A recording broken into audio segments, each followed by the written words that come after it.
They're coming to get you, Barbara. When there's no more room in hell.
Welcome, everybody. It's that time of year again. How are you guys doing tonight? It's the most wonderful time of the year. What's going on, everybody? Howdy, y'all. Happy Sunday, everybody. I still say that fucking y'all's old theme song is still just the biggest banger that y'all have ever... Of all the songs, like, that's the one that still gets stuck in my head to this day, so... I think it's because I listened to it so much, going back to your old catalog. The remastered rock version, but yeah, the odd thing, like I said, that was just a spur of the moment thing. We kind of come up with that song the night that we recorded the first show a few years back. Just a couple years ago. It's weird because I was listening to like G-Cast episodes from the MySpace era, like 2006 and 7 recently. I found like a CDR of them. And man, like that shit is rough. Like we are like 10 times more country then than we are now. I don't know what happened. Can you believe it? But yeah. We was like going through the drive-thru, like, I want a corn patty with cheese. God. It really is like that. I was like, man, like would we just come out of the holler like and head right to a microphone? Well, like, it's what Lou Perryman asked you guys. It sounds like y'all ain't been to town in a while. I get it now after listening to that. Like I totally get it. But anyway, that's not what we're here for. We went to speech therapy. It's helped a little bit over the years. Not really. I think so. I've gotten more professional over the years. You've gotten a little more professional over the years. But these shows are fun, man. We did this last year, October, Living Dead weekend. And the June one coming up, just this coming weekend, coming up here in less than a week. Are you guys getting excited about it, amped up, prepared? Oof. I'm not even close to ready. Yeah, Larry's still got a lot of work to do, and he's got to hit the gym. He's got to hydrate. He's gonna be busting his ass over the next. Gonna be a lot of walking for you, and a lot of talking. Yeah. I was just glad to hear that you're doing the helicopter tour, man. Were you going to have all the original members in a helicopter and you're going to be flying them around the mall? Yeah, we set up a whole sort of landing pad on the roof. It's going to be really cool. Yeah. And then, that's like how much? That's like $5,000. Fly up in a helicopter. Believe it or not, we discussed this a few years ago, like maybe trying to do something like that. I mean, we think of everything and we want to try everything, but I think it would be a little too much. I would almost be willing to drop a $1,000 or something on a helicopter tour around the mall, you know. I mean, you could have tested out and see. I mean, you could charge some crazy amount and see if there's enough Michaels out there that's willing to pay that kind of money, and maybe. Right, I think more of it would have been like in the landing part, because is it secure enough? Or the roof is, like 50-something years old and whatnot. I mean, we would have to build maybe a landing pad. I don't know. I think it was just like too much to do. Oh god, probably too much planning for that. Yeah, that's the thing with Kevin and those guys that run Living Dead Weekend, is that they're always coming up with ideas and I mean, have you guys seen the photo op? Oh yeah, I was going to talk about backgrounds that, and shit. We'll definitely talk about that. But yeah, I mean, it's like they just go all out for the shit. It's like, you go to a lot of conventions, you pay $200 for a photo op, you're standing in front of a red curtain with so and so, you're 10 feet apart, and they look grossed out. And you seen all those Nicolas Cage photo ops from this past weekend? Yeah, I've seen a lot. Yeah. I saw a couple of those. Yeah, he looks really thrilled to be there. I'm surprised Nicolas Cage is doing cons now, but I guess that's where the money's at. There's a lot of people that are saying that it's like the worst interaction they've ever had with a celebrity too. With meeting him at that show. But I was thinking about these photo ops, so I'm fairly certain I've never seen another set of photo ops that were more creative or that I actually would want to do than this. I mean, I didn't create it, but thank you. Yeah, most of the time it's just, like you said, just stand by somebody and, you'll be like 5 feet away from them or something. Or it looks like a prom photo. Everybody's just awkward as fuck. Like they don't know where to put their hands. What was the one? Was it who? It was the one. I forgot. What's the girl's name when that fucking photo op? That guy dressed like the Crow, and she's standing there with her hand on her belly. Fruza Balk. Fruza Balk. Yeah. I was like, she's casting a spell or something on him. I don't know what was going on. She may have been. I mean, it's craft. Did you see the grandpa from Texas Chainsaw? Fuck. What the hell? God. It looked like he had pancake mix and shit on his face. It's basically looked like he was melting. Wouldn't it have been easier just to? I'm sure somebody sells those grandpa masks. It would have been a lot easier and it would look better. Yeah, I think Trick or Treat has one of those out. It looks just like the fucking movie. Why not just throw that on instead of whatever the hell that was? Yeah, somebody said he looks like the moon. He was the man in the moon. Yeah. Oh. But yeah, the Richard France set too, man. I was like, what the hell? Yeah, oh my god. That's dead on. That is, yeah. Yeah. Well, they all are. That freaking bank set is dead on too. I was like, that's insane. And I'm not even a photo op guy. I don't even really particularly like taking my photo with the person at the table. Like I'm just like, hey, it's nice to meet you. I don't really, I don't need a photo. But these photo ops, there are definitely a couple that I have to do. Definitely the Richard France, definitely, which I wanted to ask Larry, start questions. So the Richard France photo op, is he going to be Richard France or is he going to be with the eye patch in the Millard Roush getup? Do you know? I have not heard yet if he'll have the eye patch and everything. Because if he's bringing the eye patch, or if he's going to have the eye patch in those things, well, if I'm definitely bringing the bottle of gin. Go buy an eye patch just in case. I don't know. Hey, strap this on for me real quick. So, you'll probably make about. You probably make about a couple extra $100 if you just wear the eye patch. Yeah, seriously. I would wear it.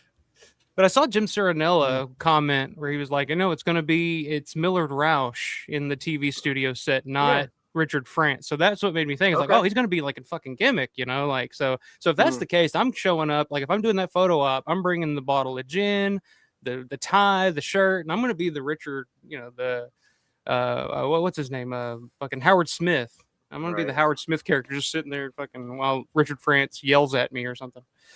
But yeah, I mean, those photo ops are great. And is it mostly Kip that works on those, puts those together? Well, Kip and Kevin build them, but I mean, they are all designed by Kevin. He really likes to decorate things. So this is really his forte. He's really into Christmas too, so he has these big Christmas displays and at his stores at the mall and stuff. He really likes to decorate things. So this is really Kevin's thing. He really gets into it, and you can tell, these are great. So for those uninitiated, do you want to talk about Kevin and how he got sure. started with the Living Dead Museum, Living Dead Weekend. Sure. Well, Kevin Kreis is the owner and the creator of the Living Dead Museum and the Living Dead Weekend, and he has had various different museums at the mall since way back as far as maybe 2007 or so. My very first time going to the mall was in 2008, and they had the Horror Hound Pittsburgh 2008 show next door at the Expo Mart. During that show, I think it was the Saturday, Kevin put on a showing of Dawn of the Dead at the mall. It was the first time Dawn was ever shown inside the mall. He had a small museum in the back of his toy store at that point. And I believe that's the first time I ever met him. I was there for that screening, and they couldn't turn off the lights because they couldn't figure out how to turn off the ones at the other end of the mall. Were you there? Or you No, I remember hearing about it. I've heard from various people. So yeah, they were supposed to turn off the lights so you could see the screen better and whatnot. And they turned them off at the other end of the mall, and they couldn't figure out how to turn them off over here. And the audio wasn't that good, but it was great seeing the movie in the mall. And Kevin put that together. And then the museum kept growing in different incarnations. He had toy stores in different museums, and they grew over the years. And then it moved up to Evans City when they actually didn't want him at the mall anymore in 2012 or so, 2013. He moved up to Evans City because they didn't want him. Okay? So then we have the museum up there in Evans City, and we started doing the Living Dead Weekend, which rose out of the ashes of the Living Dead Festival. Gary Striner had been doing the Living Dead Festival for a number of years, but he didn't want to do it anymore. So we were going to continue it. But then as things went along, Kevin learned that the name was trademarked and stuff, so he couldn't use Living Dead Festival. So we changed it to our own name, which is the Living Dead Weekend. Our first show was in 2015 in Evans City. And we did a couple in Evans City, 15, 16, and then 17 came along, and the mall got a new assistant manager, Kelly Rodakay. And she really liked Dawn of the Dead and all this kind of horror stuff. And she's the one that got us, put back in touch with the mall since Kevin wasn't there anymore with a store or anything. And she put it through that we could have a show there. She made it happen. So that's when we started doing Living Dead Weekend Monroeville in 2017. And then we've been doing both shows on and off since, with breaks because of COVID and such. And so, what was the lady's name? She came in before her, though. The mall. I always heard that the mall was very wanted anything to do with Dawn of the Dead. If you showed up, tried to take pictures, they would quickly, under no certain terms, tell you to fuck off. Right. Well, all through those years from back when Kevin had his first museum, small little ones in there, the general manager is named Tom Gerber. And they had, zombie walks back in the day in the mall. And they didn't like them after a while because afterwards there'd be blood and makeup smeared all over the ground and on different store windows and stuff. And they got pissed, and then they didn't want any more events there, and they didn't want to have anything to do with Dawn of the Dead and any of this stuff. And that went on for a number of years until Kelly came along, got the job, and then she was cool with it, and she's like, let's bring this stuff in. I think it'll be good. And Kevin always tried to push for events and stuff. And she came along at the right time, and he's always asking, and then it became a thing. Cool. Yeah, Kevin, they work, all you guys work your asses off, getting the guests, finding the guests. We'll talk about some of the guests tonight, some first-time guests, people that y'all dug out of fucking... How many are first-time guests, though, on the show? I'm guessing the majority of them are first-time guests, right? At Living Dead Weekend this year? Yeah. No. A lot we've had before because we did the 40th anniversary reunion, we did the 45th anniversary reunion, but every show that we have these type of reunions, I want to find new people, and I'm the person that pretty much finds all these new people. All of them came from me because I research this stuff. I care. I love the movie. I want more people to come. I want new guests for you guys and for me, because I'm that fan that wants to meet all these people. Well, I know a lot of people's going ape shit about one particular person that's going to be there. Yeah, Wooly. I mean, Wooly's going ape shit. I remember... I'm the person that got him. He was one that I had correspondence with years and years ago for the through the mail autographs and stuff. And then Actualist Eric Kent, as you guys know him, he was on our message board. And he was like, "Oh shit, get me in contact with him or whatever." But I don't know if he moved or what. But he didn't. I don't think he ever responded to Eric. So he's going to, I guess, finally get his autograph this weekend coming up. Well, here's what happened with him. I had wanted to get him for a long, long time, of course, and I have a list of people that I would like to get in contact with. And years ago, I even sent him letters and got no response. And then I think the 40th anniversary had passed, and then 45th anniversary came up, and I'm like, I gotta get in contact with this guy. I want him to come to the show so bad for me and for you guys, all the fans. So I just tried everything possible, and I found out through research on the internet, okay, what are some of his kids' names? Find them on social media. And I sent messages to all the possible emails I could find for any of his kids or relatives. And I sent messages on Facebook trying to get a hold of them. And finally it got through, and it got a message to him. And then he replied to me, and I started having this conversation with him 3 years ago. And we were having the 45th anniversary show. He couldn't make it to that one because he had a golf tournament he was already scheduled to be at.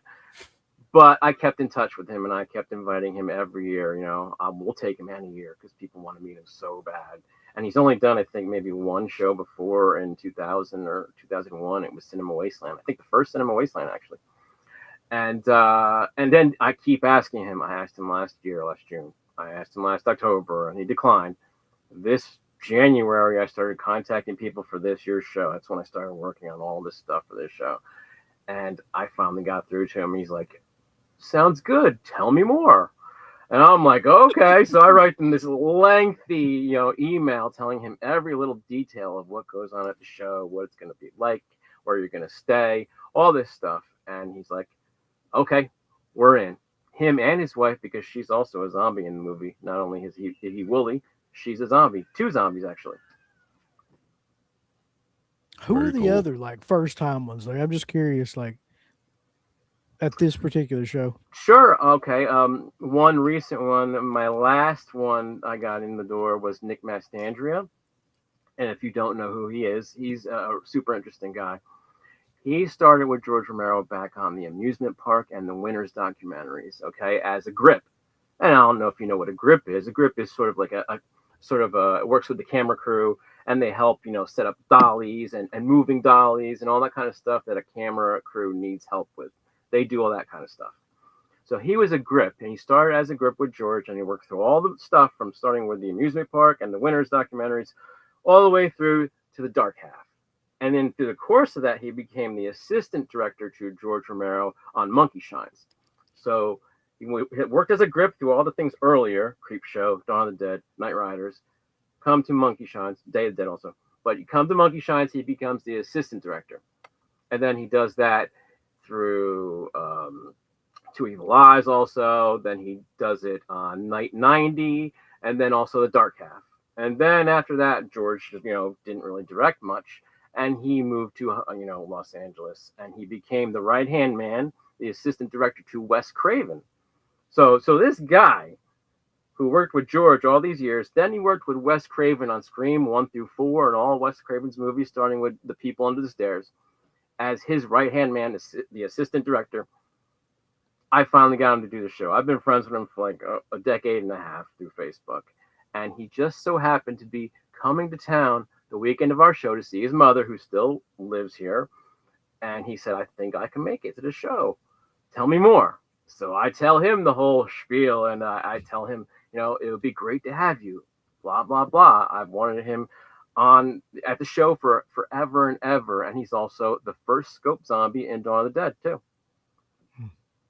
Now, there's a debate about that. If he's the scope zombie, or is it Bob Michelucci that's actually the scope zombie? Michelucci's made a career out of it. Let's not have a pissing contest over the scope zombie. We're going to have a fight. It's like the 2 doinks are fighting now or whatever, right? Right, well, Bob has been known as the scope zombie for a long, long time. And Nick has never done a show, so I guess maybe Bob lays claim to that name, although Nick is the first one shown in a scope. In the real scope zombie, he can be called. The real scope zombie. This is like a Warrington Gillette flashback. Jesus. I don't want to bring it up, but it's also the same as, who's Martinez? Yeah, Joe Shelby versus John Amplis. Yeah, who knows? We'll see. Okay, then so there are more new people too. There's a guy named David Brandt. He is a zombie in a trench coat. He gets kicked by Tom Savini when he's standing on the bench right before Peter shoots him through the ceiling. And he gets kicked by Savini. He's got a long trench coat and like makeup all over his face. His first time at the show. We have a woman, a blonde woman. Her name is Donna Beer. And she is in the pie fight, all over the pie fight scenes. Anytime you see a blonde in the pie fight and she's got this like dark green and blue like flannel shirt and a skirt, she's walking around all over the place. Blonde lady. It's her first time. I got her. There's another guy named Monty Mallon. He is he's one of the zombies that follows Flyboy after he comes back to life, and he leads all the zombies down the hallway, and they go up to the hideout and all that, and they go up on the roof. He's one of the zombies that's there following Flyboy, and he's on the roof, and he even does a stunt on the roof where Peter flips him over and stuff. It's his first time. Trying to think. We have a lot. Okay, a couple people recently came through. Bob Jacob. He is it's really hard to see him in the movie, but he's got a light blue shirt with short sleeves, and he's got black and white checker pants. And I showed screenshots of him and stuff. He recently came to us, and we decided to have him as a guest since I did find him in the movie. We can show the website too on here. Let's see. Okay, on Facebook. Yeah, he's right there in the center, Bob Jacob. Well, I don't know, about a month ago, his wife posted in the Dawn of the Dead group that I run. And she said, hey, my husband's a zombie in the movie and all this stuff. And she showed a photo, and the screenshot she showed, it wasn't him. And I could tell because one of his behind-the-scenes photos showed he had these pants on, like black and white checkered pants. And the screenshot she showed of a zombie did not have the same pants. So I knew it wasn't him. So Kevin says to me, hey, can you look for him in the movie? And I'm like, sure, of course. So I go and look, and I know the scenes where he should be. And I finally found his zombie. You can't really see his face. You can only see him from the side and behind, but you can find him by the pants. So that was cool. We got him to come in, and now he brought us two more people, a couple, and they are on the screen right there too. Right below him, there is Dwight and Bonnie Pritchett. They're in that same scene with Bob Jacob, and they are friends with him, and he brought them, to us for the show. Also, in the screenshot you're showing right there, there's a gentleman. He didn't come through me. Daniel Victor Klein, Mike Ankus. Yes, I saw you guys Ankus. Finally got him on the page there officially. One of our Day of the Dead zombie dudes. He's a documentary filmmaker. I worked with him on Chasing Zombies 2 years ago. He's doing a new documentary called Zombie Redemption, and he found this gentleman, Daniel Victor Klein. He's going to be there on Sunday. If you want to scroll up a little bit, I'll tell you. Okay, another interesting one, cool one that came to us on his own through Marty Schiff is David Butler. You see him there in the center. David Butler is pretty cool. He's never done a show before. He's lived in New York for decades and decades, but he recently retired and moved back to Pittsburgh, where he's originally from. You would mostly know him, or most fans of the Romero films would know him from Night of the Living Dead 1990, the remake. He is the guy, one of the guys, the posse members that finds Patricia Tallman as she's wandering by the truck, and they all surround her. And Michael Lancaster loves one of his lines there. What's his line? What does he say in that scene, Mike? What in the name of Jupiter's balls are you doing out here, little lady? That's him. That's him. That's and then, of course, I'm excited to meet him for that. I just wanted to hear him say that line. Did you know that his brother is also in Dawn? Yes, his brother has passed away too about 2 years ago, unfortunately. Yeah, I was listening to that Savini and Chris Stavrakis commentary, and he mentioned that John Butler was also, he's one of the rednecks in the redneck scene. And I was like, oh, okay, I wonder if he's still in the redneck posse scene. They are getting coffee, if you remember that section, and he's standing next to Joe Abeln. And then when you see the posse members sitting in front of a tree and they shoot the one zombie out by the car, and the car, lights on fire, explodes.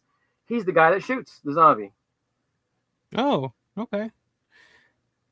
So going back to David, of course, that was John Butler, David's brother. David is that guy. He also that him and his buddy saw open the door, and Tony Todd comes up the stairs in Night 90, and then he shoots him. Okay. He's also in Dawn of the Dead, though. That's why we are having him at the show. And he's the guy that's next to the guy that shoots Flyboy in the elevator shaft, right? Yes. Okay. Yes, exactly. That's what I He's thought. running through JCPenney's in a couple shots. He also throws the first grenade when the bikers are entering the sort of loading dock area in the movie. And you can see that in his photo there. He's got the grenade in his teeth. He pulls the pin out and throws it. And Donna Beer, Yeah. is it beer or buyer? Beer. I've been saying beer, but I could be wrong. Hey, I'm all for beer. That sounds good to me. You can actually, there's a really cool shot of her getting made up in Roy Frumkis's documentary Document of the Dead, which Roy's going to be there as well. So Yep.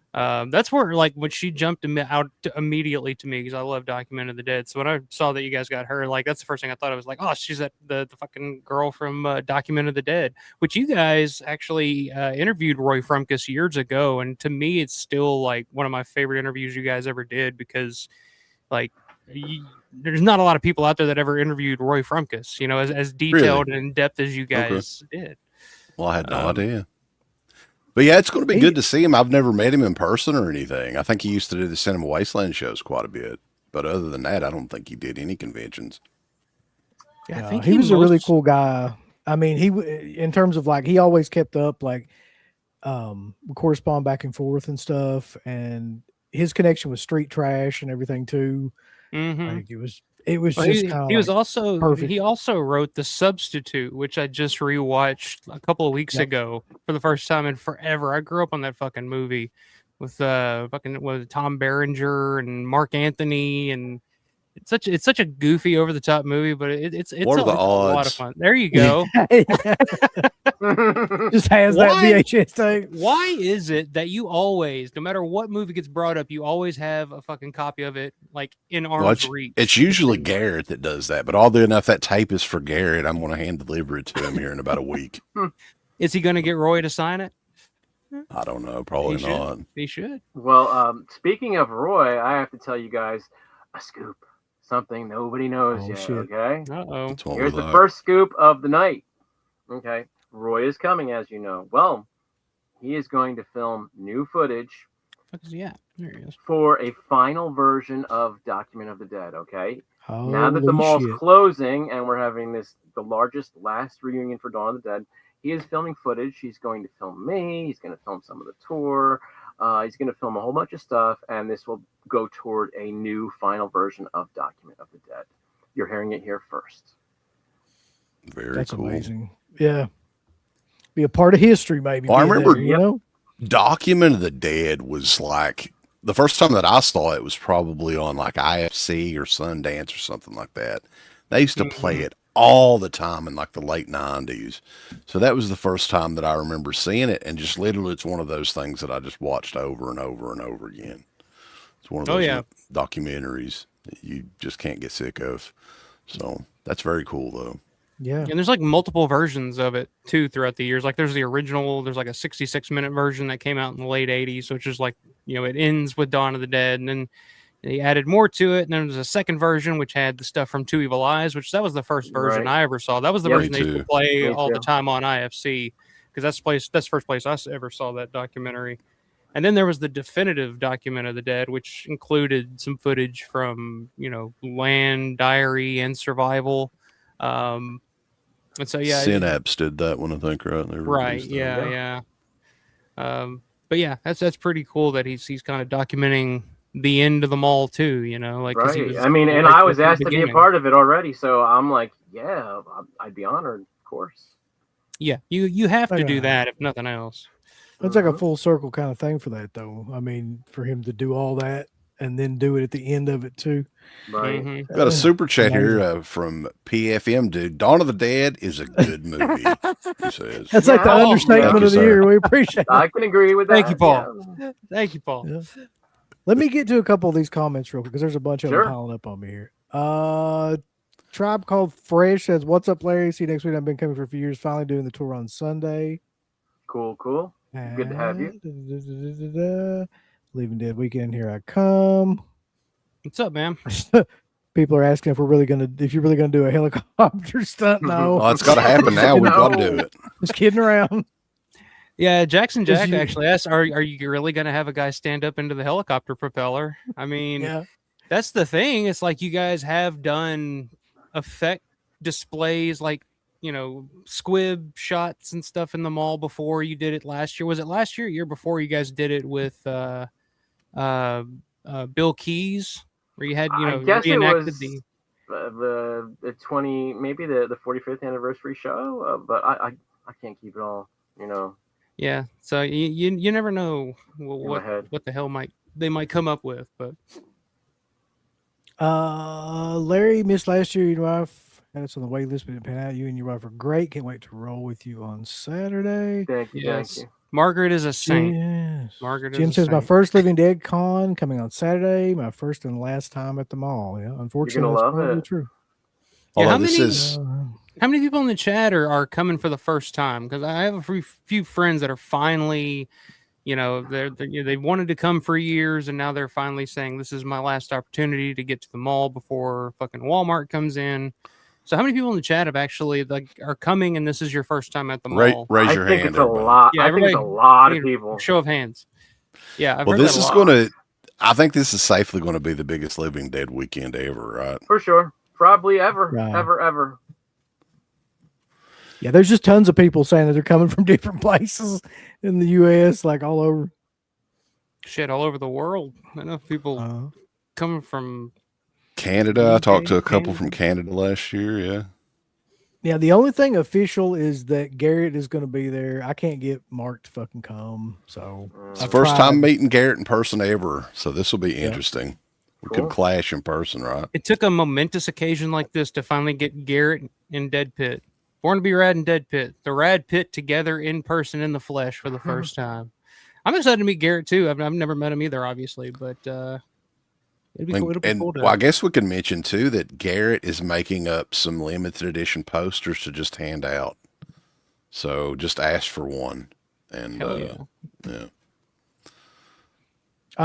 Dr. Dan says, "I'm assuming you tried to talk to Cliff Forrest, and he had That is a good question, I would say, and I have a story about it. Okay, I've wanted him, of course, to be at the show forever because he's the first man and first voice you hear pretty much in Dawn of the Dead. He's the one that says shit really hits the shit's really hitting the fan. Mm-hmm. He's right there. He's in the beginning scenes, and he worked on the movie as a grip and such and whatever assistant. So I've wanted to get him at the show forever, and we've had his sister, Christine, many times. So I tried to figure out desperately how to get a hold of him for this show. So back in January, when I started, working on my list, I had a list of people I want to work on for this show. He was one of them. And I did a dig on the internet, deep dive, looking for any kind of information I could find on him, some kind of email or something. And I did find an email for him. And I wrote him a long, lengthy email, and he never got back to me. Mm-hmm. He's a busy man. He actually owns Pittsburgh Brewing Company, which is the company that owns Iron City Beer now. So he's got shit going on. So I understand why he's not going to be there. But it would have been really cool and I say for like a lot of these people, just for a day, especially if you're local, just come for like Saturday and just be there. That's what I said to him. I even mentioned it. I said, just come for an hour or 2, 3 hours, something. Stop by. We would love to have you. We would promote you. Please come. I'm friends with Christine. I'm friends with her son Drew. I mean, I laid it on thick, trying to work every angle possible. I want this guy to come out. I mean, I said you can promote Iron City Beer. Bring some beer. I said everything possible. I want to get this guy to show. Yeah. Do it. And there was no response. Well, that's a good segue to talk about. So there are some guests that you tried to get that declined or aren't going to make it, and one in particular that I wanted to bring up because we just found out last night that he's sadly passed away is Tommy Lafitte. Which for anybody that's not familiar with Tommy Lafitte is a local Pittsburgh actor that if you've seen Dawn of the Dead, he is the first zombie that you see bite, which I'm gonna ask the Deadpit guys, because you guys are certified horologists, so you guys would know probably more so than me. Is that the bite, the Miguel bite at the beginning of Dawn of the Dead, the first on-screen zombie bite in cinema history? Oh. Because as far as I can think, I think it is, unless there's Wow. something from like Living Dead at Manchester Morgue. That's what I was That's thinking. what I was getting. That's maybe that immediately one. where my mind went. But I don't Yeah. remember. Did they bite anybody in the friggin' movie? I know there's some gut munching in that, but I don't remember a specific like Like, on-screen yeah, like chunk somebody bitten. So he may have been the first Could on-screen be. zombie bite in movie history. Yeah. But And yeah, You guys were working on him though, right? But it was just he Again, was in I was. poor health. I'm the person that tries to get all these people. I don't know what anybody else is doing, but I'm working on it every year, every show. And I started in January, and he is one that I contacted, and I got a message from him. Okay, but listen to this. There's some backstory too. I've wanted him again at every show, and I've sent him invites to every show going back a decade and whatnot, and he would never respond. But I don't know what it was. Maybe he felt weird about being, an official guest or something, but he would never accept being a guest. Okay. But then he would pop up on like a Sunday and just go see Joe Shelby and go near him and sign some autographs for like an hour or two. Almost every show for Living Dead Weekend in Monroeville. He would always show up for like a couple hours on some day. And I would always miss him. So I've never met this guy for a number of years that he kept popping up at our show unannounced or anything. So then I worked on the TV series A League of Their Own in Pittsburgh in 2021, and I lived there for 5 months. And the second day on the shoot of A League of Their Own, I see Tommy Lafitte. Okay? There he is in Dawn of the Dead.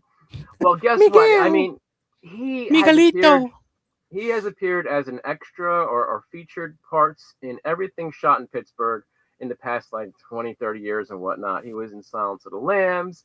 He was in John Russo's Heartstopper. He's been in a lot of things. Most recently, he was in the second season of The Mayor of Kingstown. And then he was also... Yeah, he's in everything. So I see him the second day that they started filming the show, and I started talking to him. He's like, "Hey, I didn't know you do this kind of thing." And I said, "Well, yeah, I just started and stuff, but it's so great to meet you." And so then now I have an in-person greeting with him, and I start asking him, after I go home, after working on the show, next Living Dead Weekend comes up, and he doesn't respond. Like he doesn't want to be an official guest, and I don't know why. Okay, so this... But he would just show up. He would just show up randomly just to hang out. And if you caught him, 2 years ago, an autograph. But I was in the middle of my tour, okay, and he comes around the corner, and I've got 100 people around me on Sunday. I said, "Hey, everybody, look who we have here. This is Tommy Lafitte. He's the first zombie in the movie that bites his wife 2 times. This is Tommy. Say hello, Tommy. Hey." And it was cool and everything, and he still wouldn't be an official guest even after that when I introduced him during my tour. So this January, I started on my people for the show, and he finally responded to my message. And he said, "Hey, I'm feeling a bit under the weather, but I really want to do this show, and I'll let you know well in advance that if I'm going to come or not." So I'm like, okay, I don't want to bug him. I've never got a response from him before. This is good. And then nothing happens for a few months, and I let it go. And I'll contact him when the time's right. And beginning of May, I sent him a Facebook message to say, "Hey, Tommy, I just wanted to see if you were interested in being at the show, like you said in January. Let me know." And there was no response, and the message was never read. And then yesterday, I guess it was, I saw a post on Facebook by a woman who was taught by him because he was a middle school teacher or some such in Wilkinsburg. And then I went and looked at, there was a comment by his niece, and his niece confirmed it, and he passed away just recently. I don't know what day, but it happened recently. So it had to be fairly recently, because I was looking last night and I couldn't find like an official obituary or anything. Just I did see a couple of posts on Instagram from, because he was a teacher, and so I saw some of his students had mentioned it on their Instagram, stuff like that. But yeah, it sucks, because the first thing that I thought of, I mean, it sucks for more reasons than this, but Yes. first thing I thought of was my buddy Will. Like, that's his white whale. He's always wanted to meet Tommy Lafitte and get his autograph and talk to him. He's tried for years and years and years. And we were just talking about that earlier in the day yesterday about how he was like, I'm going to bring a fucking 8x10 just in case he shows up, and I'm going to be ready. Yep. And then you break the news to me last night. I was like, oh man, Will's going to be fucking heartbroken about that. I mean, I'm heartbroken too. Yeah. I printed up like 11 photos of him in Knight Riders and Dawn of the Dead, different shots for him to sign just in case he showed up. And then now it's all for nothing. I mean, and it's very sad, of course. You know, I only met him those 2 times that I mentioned on the set of A League of Their Own, and then when I was in the middle of my mall tour. So I never got all my stuff signed by him either. So that's sad, and of course it's sad for his friends and family and everything. We always remember him. Oh yeah, I mean, it's iconic. You know how like fascinated I am with that fucking character, because I've gone on 15-20 minute long diatribes on my channel just talking about that, you know, the zombie, the background, like his motivation and shit, just nerding out, because I think it's just fascinating, the idea that he just bypasses everybody else in the in you know, Roger and all. It just bypasses all those, goes straight to his wife. And just like this, the instinct in his brain to be like, I got to get home, or my wife's going to kick my ass, type of thing, you know. Right. You know, such a good shot right there. Yeah, he's a good husband. I got a question though, Larry. Sure. Like, of the people in Dawn of the Dead, how many of them that you've like really tried to get have never done a show? Well, every show I try to add some new people. So there are, like Michael mentioned earlier, there are people who have turned me down. So, for example, this year, this show, I figured out 2 zombies in Dawn who were a couple, husband and wife. And once I realized what they looked like, because I found them through some group on Facebook or something, once I realized what they looked like, I spotted them all over the movie. And they would have been great guests. And the dude, he has some great photos on his Facebook account. And I asked him if they would both be guests or just him, whatever he wants. And he politely declined. But they would have been great guests. Another couple. Yeah, another couple. And there are a lot of couples that were in Dawn of the Dead. So people do turn me down. Here's another interesting one that it's a little bit odd. I won't say the guy's name, but it's a guy. He is a zombie, and he was having a weird time with charging for autographs. And I said, well, and he also didn't want to have a table. And he's like, well, how about if I just come and have a talk? And I said, well, if you do come, people are going to want you to sign stuff no matter what. So you might as well be an official guest, and then you might as well sit at a table and charge for signing your autographs, because if you just come and talk, people are going to get you to sign stuff no matter what. So just do this and be a real guest. And he just was kind of like, nah, I'm not going to be able to do it. And he was just like maybe a little bit weird about the whole thing, and it didn't strike him in the right way, I guess. But there have been lots of people over the years who have turned me down or just have not responded. Oh, one great one. Okay, here's a great one. I cannot get a hold of this lady. Okay, so you know there are certain zombies that attack Steve and Flyboy in the elevator of JCPenney's. Okay, when he gets killed, there's a woman. There is Bill Keys. He's one of our guests. Dennis Leary. There's the Dennis Leary one. We gotta find that guy. And there's another gentleman. So there's like, I think 5 of them, right? And the one woman, I know her name. She has talked in groups and stuff on Facebook and said, hey, I'm a zombie in Dawn of the Dead. I'm in this scene. And I've tried to get a hold of her a million different ways this Sunday. I've gone through LinkedIn. I've used emails found on the internet. I've gone through her Facebook accounts. I go and comment on posts that she's commented on, and she will not fucking respond, okay? We want her real bad. She's one of these elevator zombies. It's a great scene. I made photos for her, and she just won't respond to anything. I can't get a hold of her, so she doesn't want to be a guest, or just doesn't want to be gotten a hold of, or whatnot. But I've gone through that with a bunch of people, because I have to also make photos for these guests to sign. Like all these people that I've invited, new guests, new zombies and stuff, I create their photos actually, like an agent does. I do everything that an agent does, but I don't charge them 10%. I just do it for free. That's my thing. There she is. I almost said her name, but if she doesn't want to be known, I guess I won't say her name. Say it. But that's the that's the woman. I can't get a hold of her. I gave up. I'm done now. I'm never trying for her again because I tried like 8 different ways. You had your chance.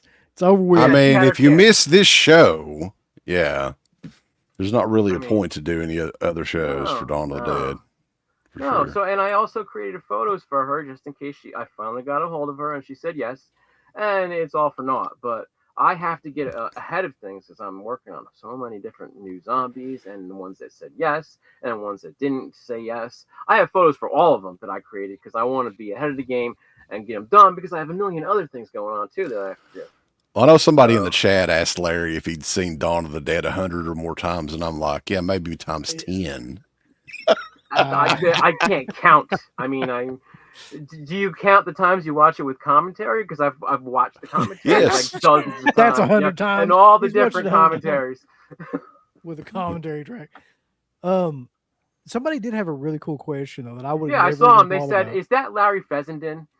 No, not that one. I am not Larry Fessenden. My name is Larry or Lawrence DeVincentz, and I am the film location tour guide for the Monroeville Mall tours of the Living Dead Weekend. I am a George Romero expert and historian.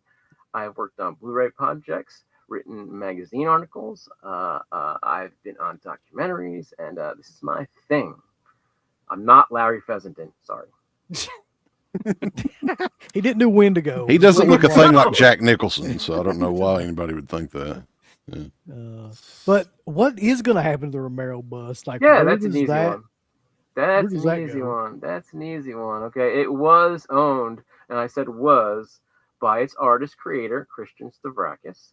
And I know what's going to happen. I don't know if it's okay to say, but I guess here's scoop number 2 for the show.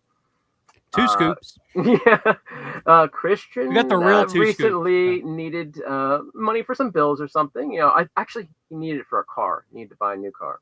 His car had shit the bed, so he needed a new car. And Kevin Kreis, owner of the Living Dead Museum and the Living Dead Weekend, he bought the rights to it, and it will be the museum's after the mall closes and whatnot.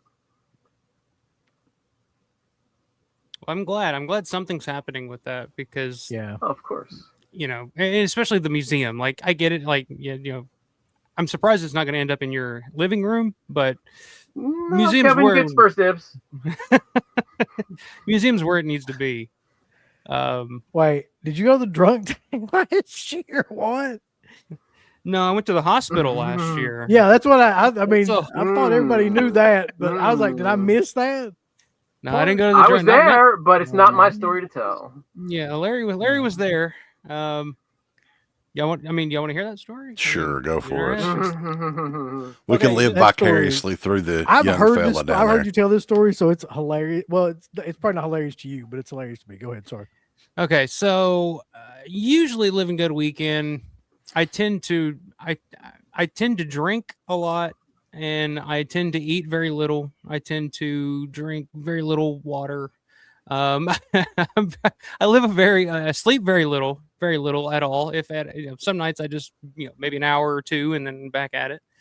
So last year, I don't know how to fucking start this story. So last year, where after everything's over, we're all having dinner. Me, Larry, Daz was there, Kevin, Mandy. It's a big group of us, and they were nice enough to invite me to have dinner with them after the show. And I was like, oh, absolutely, I thank you, that's awesome. So we're having a great time, and we, the Red Robin there at the mall, or having a little bite to eat. And this is probably the first bit. Well, I'll backtrack or rewind a little bit. Earlier that day, I'd also gotten a tattoo, my Monroeville Mall tattoo. I had just gotten earlier that day too, which may have played a role in this. He's making excuses. Well, I'm trying to make as many excuses as I can so I don't sound as like a huge pussy. But so I've been drinking all day. I very, very little sleep. Hadn't really eaten a whole lot the past few days. Hadn't really drank, kept hydrated. So after the dinner, we're all outside having a good time talking, and all of a sudden I see somebody got a joint passing around a joint. It's like, hey, you want to hit this? I'm like, yeah, why not? You know, it's good times, good times. Hit the fucking joint, and I'm sitting there and I'm talking to Larry and I think Will's standing there, and we're just talking, having a good time. And I'm just standing there, and all of a sudden, it's like I start to get a little fuzzy. My brain starts to wander a little bit. I black the fuck out, just completely, just in the middle of just like a sentence, just black out and stumble around, hit my head on the door of the Red Robin, fall out in the parking lot of Red Robin, and then I guess I'm out. I don't even remember most of this. I guess I'm out in the parking lot, just laying there in the parking lot for a period of time. And then I get up and it's just like, from hitting my head and everything going on, I'm just like completely out of it. Like, just, I have no idea what's going on. I can't get fucking control of my thoughts. So finally, after a while, like, I'm trying to get my bearings together and I can't do it. And I'm thinking like, man, I don't know what's happening. Like, am I dying? Like, what is going on here? So, Fat Pig, I mean, it may have been I don't fucking know. It was laced with Trixie. You don't fucking know. Yes. Crazy. That's what I felt like. Like, I had no control over my functions. And so finally, like, my buddy Will's with me and I'm like, all right, I got to get back to the hotel. Like, I gotta lay down. Once we get back to the car though, Will just kind of looks at me. He's like, you want me to take you to the hospital? I'm like, I think so. I think I need to go. So I end up going to the UPMC in fucking Monroeville. They checked in, looked me over. I had a nice little bump on the back of my head. There was a little bit of swelling there, but for the most part, I was okay. But yeah, it was a shitty way to end that Sunday night for sure. But yeah, so I that was on a Sunday night. That was at the very end of the show. That was at the very end of the show. And I was supposed to meet up with some buddies to go up to the rooftop of 247 the very next morning. We were going to go to the roof where they shot, the scenes from Dawn of the Dead on the roof of 247 Fort Pitt Boulevard. And I remember sitting there in the hospital and Will is sitting there with me, and Will's like just the coolest guy in the world. Like, for some reason, somehow, like, I couldn't remember my own like social security number and shit, the stuff they ask you at the hospital. And Will somehow knew all this shit. So, I was just like, you're like the best person to be around in a time of crisis, because you know all this shit when I don't. But I'm just sitting there, I'm looking at Will, and I'm just like, dude, I'm sorry, but I don't know if we're gonna make it to the roof tomorrow. But the next day came, and I was like, fuck it, we're going to the roof before we go home. I'll tell you right now, that's a good friend, because if CK goes down, ain't no way in hell I know his fucking social security. I'm not even sure I know his birthday. He's gonna die. So lesson learned. In October, I made sure to eat. I made sure to eat. I made sure to drink plenty of water on top of all the Iron City beer and stuff I was drinking as well. And I was, it's fine. And I don't.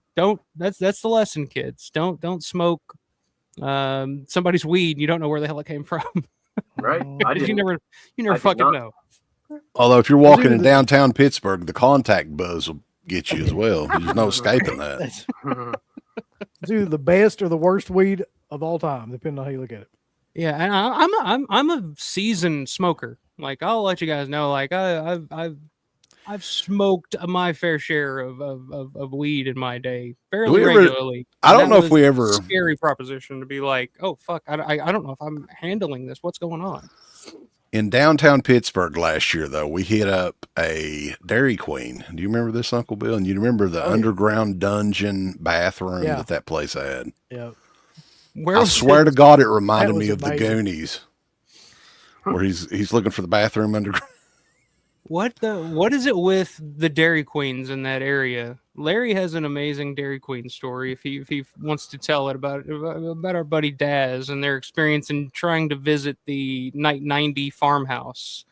Do you want to tell the Dairy Queen story, Larry? I mean, it's a good one. Yeah, I thought I told it on the last show. Maybe I don't know. Do you guys remember that? I don't remember the Dairy Queen part. I remember talking about the farmhouse. Shitting in the woods or something like that. Yes, that's the story. I mean, we had went to Dairy Queen right when you get off at the exit for Washington, PA. It's right there before you head out towards the cemetery and the house from Night 90. And we had Dairy Queen beforehand. And Daz said that, the Dairy Queen is what made him have to have the shits in the cemetery and that whole story. And I said that it was actually the guy with the gun that scared the shit out of him, not the Dairy Queen. Yeah. Yeah, that's the thing too, guys. If you're visiting and you plan on hitting up some locations, which we can talk about. I actually had some questions here that were sent to my email that somebody was asking, so I'll hit on this too, and we'll talk about the Night 90 farmhouse and just keep in mind, like if you're visiting certain locations, be aware that these are places that people live. You know, yeah, and some people, have guns, so keep that in mind. But I had some questions come in from Brian to my email. Brian Rosenquist. Okay, I know who that is. Sending a couple questions. He said, for people coming to the convention who might have a few extra days in town, what are some of your favorite filming locations from the greater Pittsburgh area, excluding the Evans City Cemetery, because everybody knows about the Evans City Cemetery? Any from Martin or Night of the Living Dead? And I guess to tack on to that, he also had a question: if somebody was considering a sightseeing trip to Braddock solo, are there any precautions you would recommend? So talk about some of the locations that you would recommend some people check out if they're visiting Pittsburgh for the first time. Well, I mean, you should any Romero fan coming to town for the first time, you should go by George's old office building at 247 Fort Pitt Boulevard. Okay, there are a bunch of reasons to go there. Of course, it was Romero's old office building, and in the basement they filmed the basement scenes of Night of the Living Dead, and on the roof they filmed the rooftop scenes at the beginning of Dawn of the Dead. Of course, you can't get to those spots, but I mean, it's a cool place to visit. It's in downtown Pittsburgh on Fort Pitt Boulevard. What else? I mean, I always like to go to Margaret Morrison Hall. It's a part of Carnegie Mellon. It's the Horlicks University from Creepshow. It used to be open all the time, but I think recently I went back and it has some kind of key card entry thing. But for years it was just open. It was wide open. You could just walk in. Not anymore. You just follow a student. They have classes all hours of the day. Just go there and just walk in with another student or something. And stand around until somebody walks by. Yeah, that's what we did, because I'd never been before, and I was up there with Larry a little over a year ago doing some stuff for the Dark Half. Right. 4K. That's when I found out that they had the key card thing. Yeah. So we were just standing there waiting, and somebody like scanned in, walked in, and we just kind of followed in behind them. But yeah, it's the hallway from Creepshow. It looks exactly the same as it does in the movie. That's always a coincidence. Of course, it's got the exterior there as well. It looks exactly how it does in the movie when Hal Holbrook's, backing the car up to load the crate in. So yeah, that's a cool one to the Creepshow house too, from the wraparound in the beginning. That's a definite must, because that's in Monroeville, and that's right next to where the airport used to be, the Harold Brown Memorial Airport. And they provide props and everything, or they did when I was there. Yep. Yeah, they always do. They got the pumpkin in the window, the trash can out front with the comic book inside the trash can, and they got a little book for you to sign in and let people know, where you're from, and so they're really cool. They play into it. A funny story though. Right next to that, and right next to where the airport used to be, is the red house from Dawn of the Dead. If you're watching Dawn of the Dead and you see the scene where the National Guardsmen and the rednecks are, walking up and down the road there, you see a red, like, barn-looking house in the background. That house is still there. It looks exactly the same as it did in the movie. And the girl that actually did my Monroeville Mall tattoo that works at the mall actually owns that house now and lives there. So as she was doing my tattoo, she's like, you want to hear, a funny story? Like, that house, I guess it's from the movie. I live there, and there are people all the fucking time just parking in front of my house, wandering through my yard, peering in my windows. And she's talking to me like I'm an ambassador to the Romero fans. And she's just like, can you tell them to, like, stop? Because it's getting really creepy. And I was like, I'll do my best, but so yeah, that house is still there in Monroeville. But I was having this conversation on one of the streams I did recently. The idea that once the mall is gone, there's really not going to be much of a reason for Romero fans, Dawn fans to even visit Monroeville, outside of those couple little spots, which kind of sucks, because that was always like my dream place as a huge Dawn of the Dead fan growing up. Is like, I got to get to Monroeville, Pennsylvania, Monroeville Mall, Monroeville. And once the mall is gone, the airport's gone. It don't even have a fucking Permane Brothers there. I'm sorry to hear. I'm sorry to tell you that, CK, but they don't even have a Permane Brothers in Monroeville anymore. That's man. good news for me. Yep, me too. Don't care. You've never had Permane Brothers, have you? Oh yeah, I have it every time I go up there. Yeah. Oh, okay. You like it, I actually right? like it. I'm You're just not gonna have it this time. That's my man. We're gonna have some. He's always bitching about the fries being on the sandwich. I'm like, I just The have them slaw all the more than time. anything. And the slaw, if you don't like slaw, you don't have to fucking get it. Just Right. eat it. Like, I know. Yeah, just put it on the side. Lord.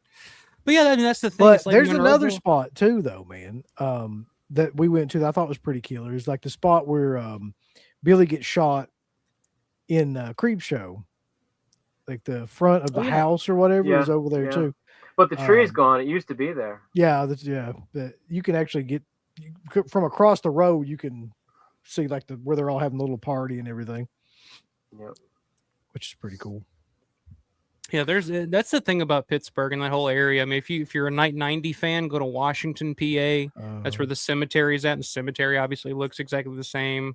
You know, Evans City outside of the cemetery, of course, you just go downtown and you're in the middle of the Crazies. Like it's just nothing but Crazies locations. If you're a fan of the Crazies, Yep. yeah, I mean, it's like it's weird because you go to Pittsburgh and it's you know. CK said it before. It's kind of like it's a big city, but it's got like a small town vibe to it. And there's so many spots that you'll just be driving. Like if you're a fan, like if anybody's a fan of Kingpin, the movie Kingpin, like there are so many shooting locations for Kingpin around Pittsburgh as well because they've shot a lot of shit around Pittsburgh over the years. But yeah, Kingpin was a location that there was the apartments in Irwin. I think it's in Irwin or right outside of Irwin, Pennsylvania. Trafford. There you go. The apartments there right before he goes across the bridge where he spills the coffee on the baby, you know, like I was just driving trying to find the bus depot or not the bus depot, but the truck depot from Dawn of the Dead, which is in Irwin. And I drove past and I was like, holy shit, are those the apartments from fucking Kingpin? I pulled over and I looked it up on my phone. And I was like, holy shit. So I got out and I was taking pictures of the fucking apartments and stuff. So it's weird. It's like an East Coast Hollywood or something. You just come across filming locations just randomly, you know. Well, is that a puppet or just a stuffed? No, it's a little thing created by an artist. So it's like he's in a wooden box. That's so cool. And he's stiff. He's hard and rigid, Uncle Bill. That's right. Rigid as hell. Stiff and rigid. Not a puppet though. He's just in the box, and he needs a little repair. The teeth are coming out. I have to repair that. I got the stuff. Wasn't there somebody? How old is that, by the way? How long have you had that? Well, the artist has been making them at least 15 years or something. Okay, because so there was somebody that was at conventions that did like similar versions of different characters. I don't know if it was the same guy. I can't remember. Well, I think this was Brian Davis is the guy's name who made these. Okay, good job on that, but. The show though, again, the space for vendor. Oh, go ahead. I'm just curious about the space in the mall now. How many locations is the convention going to be at? I'm pretty sure we have 4 stores. But there's a huge one. We have the old Party City location this year, which was in October. It was the Halloween store, you know, Spirit Halloween. So we have that gigantic store, and we got so much stuff in there. That's where the photo ops are, where we built the sets for them. And we're having celebrities in every room, and this is how it's going to be set up. In each of the rooms, the celebrities will be lined up along the walls, and then all the vendors in the middle of the rooms. I wanted to bring this up real quick because this is a really pressing comment. Thrash says, I love male feet. I've been watching feet videos on YouTube. Thank you for that. There you go, buddy. He's gonna be pausing that later. Say that. You ain't seen my fucking feet. Get your feet up there, Mike. Fuck it. I'm not that flexible. No. I got boots on. I can't do it. There you go, Thrash fingers. If I you're can boot answer fan, all maybe. these questions. Okay, The bridge is a little ways away, right? Yeah, it's in Bedford, Bedford County or something. It's probably like an hour and a half, 2 hours from from Monroeville, maybe. Yeah, it's about an hour and a half or so. We took Grande up there back in October because he's a huge Tales from the Dark Side fan. And it's like in God's country, right? Oh, it's fucking out there, and you'll miss it. Like you'll see it if you're looking for it, but you'll miss it because it's like literally in the middle of nowhere. It's just a bridge and like in the distance in a field. But once you're out there, like it feels really cool. Like it's a really scenic location to visit because you can just kind of hang out there and it's peaceful, quiet. It takes me pictures, do whatever you want, like. So that's a cool location to visit. If you want to make the drive, if you're a huge Tales from the Dark Side fan. But yeah, it's about an hour and a half drive outside of Monroeville for sure. Yep. Let's see. What happens to the Living Dead Museum when the mall closes? Is it staying open until they demolish it? It will be open as long as they're able to be there. Of course, that depends on leases and stuff like that. But after their lease is up and they have to leave, Kevin actually doesn't know where he's going yet. And this is really stressing him. I mean, he's got a lot of stress putting on a show like this. And then on top of putting together this whole show and building these cool photo op, scenes and arranging things with guests and working with agents and all kinds of things, everything that goes into a show, he's got this on his mind. Where is the museum going? And he doesn't know yet. I mean, what do you do? Where is going to be as good as the Monroeville Mall from Dawn of the Dead? He had it in Evans City for a number of years, but it really wasn't successful, to tell you the truth. It wasn't a big moneymaker or a big attraction to bring people out there. So that may not be an option, but of course, you never know. But where would be good? We don't know. I talk to Kevin about this all the time, and it's a constant stress on him. He doesn't know of a good place for it. We don't know yet. That's the answer. I think that may be it is. That has to be the single greatest place to have a convention. Yeah, I don't think. I mean, it's crazy. Well, when we first got the idea, and Kevin always wanted to do shows at the mall, and they wouldn't allow it. And then when they allowed it, I always thought, okay, I've been a convention vendor, and I've gone to all these shows all over the place. I've been to Indianapolis, Florida, Orlando. I've been in convention centers. I've been in hotels. I've been in all types of places. And of course, if you heard, I think one of the last Fright Night Film Fests were in a mall or something, and it was really terrible from what I heard. Something like that. You remember that shit? Oh, the raccoon! I missed him. But when you think of a convention at a mall, you think it's kind of corny. Like that probably sucks. But for our show, it fucking works, and it works amazingly, and it has worked amazingly because it's a film set from the movie Dawn of the Dead, which is one of the greatest horror films of all time, one of our favorite films, all of us here. It fucking works, and it works in an amazing way, and the show has been great there. And where do we go next? We don't know. I've got to go look up photos from that Fright Night Film Fest now because I completely forgot about that. But I remember. Yeah, I didn't go to that one, but I remember it. Lexington Mall. It was the Lexington Mall that had been closed for like 4 or 5 years, and they reopened it for that weekend to do the convention there. And they found like a dead raccoon in one of the and I remember somebody made like a sticker and a magnet of a dead raccoon that had like Fright Night Film Fest that year. Had like a raccoon laying up like that. I had that forever. Was that pretty much the nail in the coffin for Fright Night Film Fest? I think. Yeah. They were just like, all right, after this, fuck it, we're out. Like, we can go. We got nowhere to go after this. Yeah, good times. Okay, if we get a photo op, it says good up to 4 people. So to save money, I can go in with 3 people, with 3 other people. I'm a solo traveler, so splitting it 4 ways would be yeah, that's correct. So I mean, if you get 3 people on a photo op, it's like $150. You split it, $35 each or something, whatever it comes out to. That's not bad at all. Yeah. Nope. And you get a digital copy of the photo too, so you can make more copies. Yeah. Yep. It's not that bad. Has it ever been decided if they're doing an October? I thought they did say they were doing an October show. I mean, we have it planned. Okay, we got to plan these events a long time in advance and to make sure we get the people booked and all that. So we've been working on an October show, and it's our plan to have the October show, but we need to have the contract signed before we can say it's official. So it's up to the mall to sign those contracts, and it's up to them right now. I don't know anything further. We have it planned, and we are waiting on the mall to okay it, and hopefully it'll happen. Killer. I think I'm caught up on the questions. Alpha, or sorry, Mike. We're not gonna fucking do this shit anymore. Remember when you was drunk as piss and you were like, again, see, Uncle Bill can attest to the fact that I'm typically fairly lit the entire weekend. That was killer. I was like sitting there thinking, I mean, why the fuck would I care? Like, yes, call me. Like, I was there when he said it. I was like, hey, can we break this kayfabe shit? And can I call you Aaron? Can I call you We Aaron? don't break kayfabe. Like right off the bat, can we break kayfabe? I should have been like, no, motherfucker, you call me Uncle Bill from forever.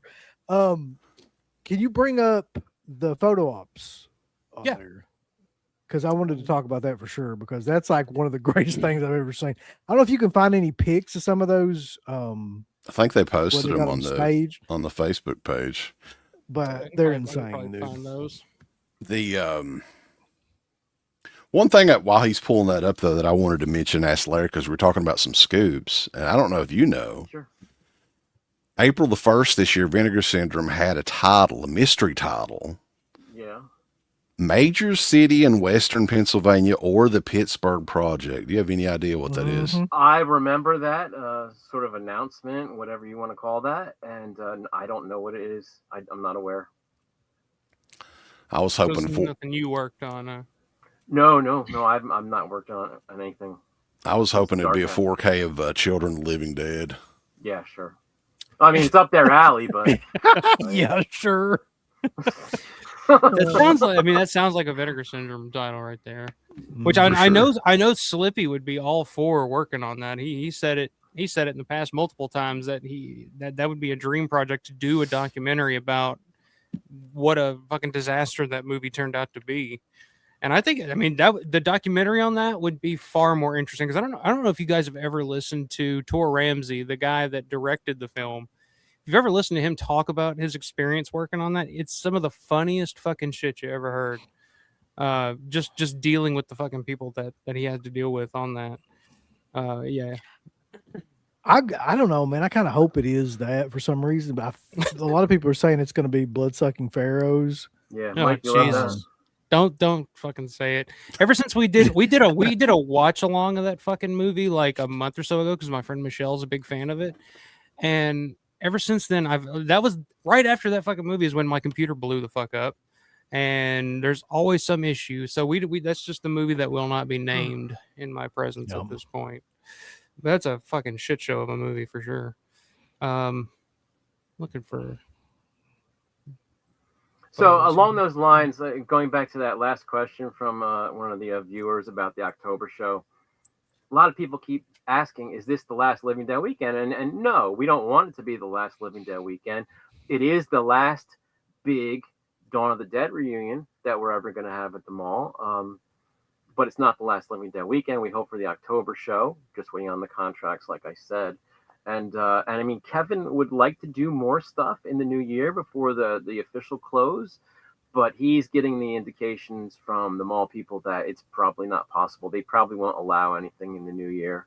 But I mean, if there was some kind of get together we could form or do or put together, Kevin would do it, and he wants to do it, but we'll just have to see. We're playing it by ear. I mean, we were talking. Oh, go ahead.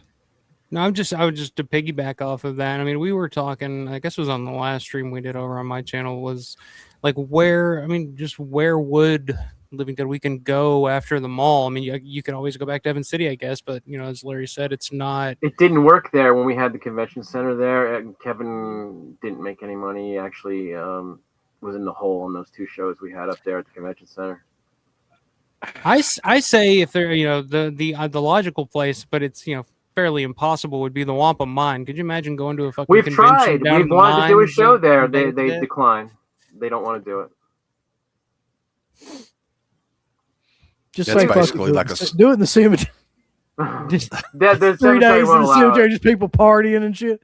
They won't allow it. No. No, I would imagine that would not be. I mean, that's the sad thing, though, is because that's what made this show so unique. So, I mean, it's like, do you do a hotel convention center or something like that, or where do you? I mean, nothing's going to beat the mall, of course, but No, I mean, we could rent out part of the same convention center in Monroeville that the Steel City Con uses, but is it really as good? Is it going to be the draw? Is it going to be worth it even without the mall? I mean, I think people will just be pissed that the mall's not there once it's gone. Like, is it worth coming to?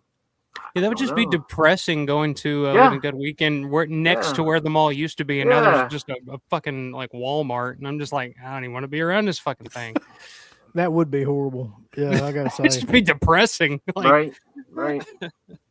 Like, remember when the mall used to be there, and we used to hang out there, and I used to get drunk in fucking the court, and no, it's a fucking Walmart. Move it to Florida. There you go. Fort Myers. No, people have mentioned that, and here's another story. 10 years ago, there was a shooting, and they had the Zombie Con there, and there was a shooting during it, and now they don't have events there anymore the past 10 years. Damn. Wow. They took that film a little bit too seriously. Yeah. For some reason, we got people from New Zealand and people from Ireland in here. Hey. That's a real hello. international crowd. You guys coming all the way from Ireland and New Zealand? That would be cool. So, are you guys getting stuff signed this weekend coming up? And how much money are you bringing, more importantly? I get like a lot of my stuff signed free because I work with a lot of these guests and I bring them in, so they don't charge me. And then people I've known for years and years, they don't charge me, so I don't necessarily have to spend a lot on autographs, but I don't necessarily have time to get my autographs. That's true. Fit that in You're not even going to be able to really enjoy it. I mean, you'll enjoy giving the tours and stuff, but yeah, you'll be working the whole time. I have to take my enjoyment in a bit of a different way than, a lot of people or most people there. Yeah, I mean, I got so Nick Mustander is a big. I mean, Nick Mustander is a guy because Nick has never done a convention before. I don't think. Never. No. Yeah, so this is his first one, and that's a guy that you can bring like 10 things from 10 different movies. If you're a Scream fan, just show up and you can get the first 4 Scream movies for fucking his signature. So Nick is a guy I know. I know Michelle was talking about. She's got 9 things for him to sign. He worked on all the greatest Romero films besides Night of the Living Dead. Yeah, I mean that's a guy that's never done a convention. Probably will never do another one. Probably won't. So that's a guy that I definitely have a handful of things that I need signed. Mike Christopher, Harry Krishna Zombies, finally going to be there. He used to do conventions pre-COVID, but then after he kind of cut back on it. So I've never gotten a chance to meet him. In costume too. He was always in costume before. Yeah, and he'll be in costume in a few days as well. He used to lead the zombie walks at Spooky Empire after Bill Hinsman passed away. So yeah, Mike is Mike's a big one that I'm looking forward to. Have you guys ever tried to get Richard Rubenstein to do a show? He has been a consideration, but I to be quite honest, I think he'd probably have a lot of problems with things he sees at the show, because he owns Dawn of the Dead, he owns the copyright and the logo. Shut the shit down now. If you, he'd just be taking pictures of stuff to sue people about. He'd probably shut the fucking thing down if he showed up there. There's going to be too much. This is too close to my copyright. No. I think it'd be best that he didn't come. Okay. But Richard is so weird to me because he's so particular about who shows Dawn, which there are 2 Dawn screenings. You guys did actually get. We got his okay. Yeah, yep. which was surprising because we just did the screening in October, and typically if he lets it screen once, it's like, okay, all right, that's it. Don't fucking bother me again. So the fact that we got 2 screenings for this is pretty awesome. But listen to this, okay? Along those lines, every time we ask him if we could do a screening, he says, well, don't ask it the next year. Don't ask next year. But Kevin keeps asking, and then he says yes. So, I mean, I don't know. He forgets. Maybe. Like, I don't know. I don't remember. Just be like, that was a couple years ago, sir. Yeah. I got a question about the tour, though. I've never really thought about this until right now, though. Have you ever been heckled or had anybody like fuck with you on that tour? That's a funny. great question. Other than me, People don't really heckle me on the tour as much, especially it's never happened at the mall. But when I first started doing my tours, when our show was up in Evans City, I would do Night of the Living Dead / The Crazies tours, and it'd be like a 3.5 hour, 4 hour tour on a bus. And the first year I did, there was this dude. He fucking heckled me, and I fucking loved it though, because it was fun. It made it fun. I mean, I didn't have a problem with it, and I knew the guy. I'm like, he's just having fun, and it was just like, it made it cool, and it made something funny to react to and talk about and refer to. So I wouldn't have a problem with it. But at the mall, I have so much information to impart. I don't really give people a chance to talk as much as I did when we were on a bus up in Evans City, going to all these locations where I'd be talking on a bus, and then people could heckle me and stuff. Yeah, you don't really give anybody a chance to get a word in edgewise on those tours. You're just like, all right, this is where this happened, and then this and this and this, and let's keep, it's not. I want to make it my mission to just jump into one of those tours and heckle you, and then just leave. Hey, I don't care. I'm fine with it. I can react to it just fine. I just imagine fucking Randy Quaid and Vegas Vacation on the tour of the fucking Hoover Dam. He's like, you got any damn bait?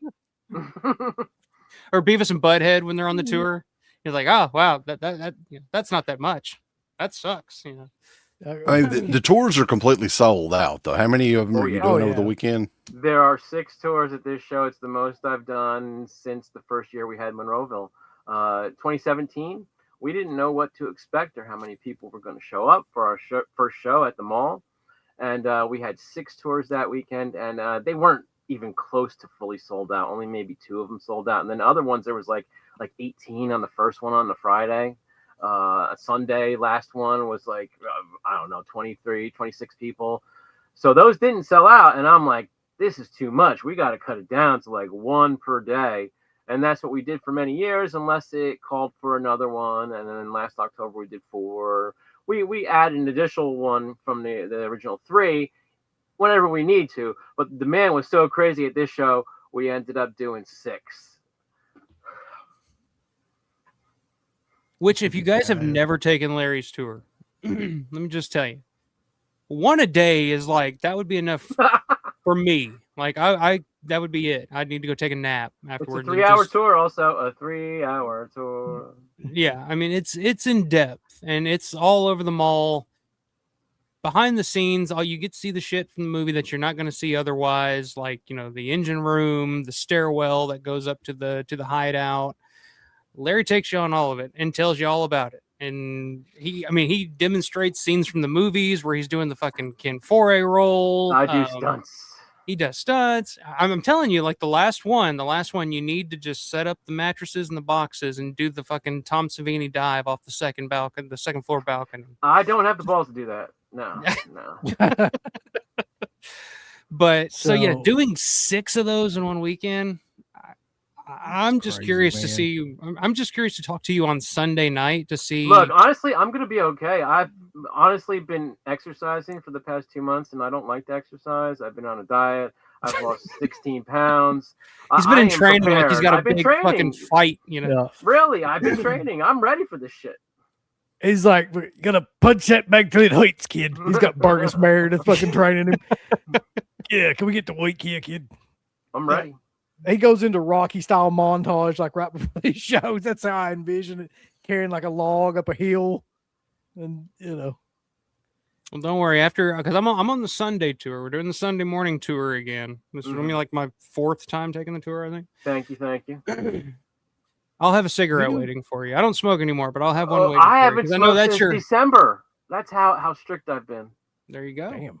But I'll have one for you because I know that's your post-tour ritual. I would like to have one after my last tour. The Sunday last tour is 4 to 7, so I'm going to be doing tours after the show even closes. It's going to be a big empty mall, which is the way to do it. That's what we did the Sunday morning tour. The last one's going to be cool. Yeah, it's before the mall even opens is when it starts, so it's pretty cool. That's a good question.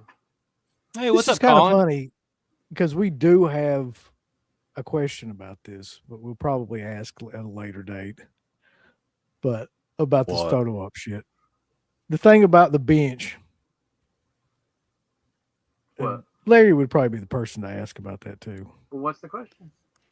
We can't ask it here. Okay. Ask it later.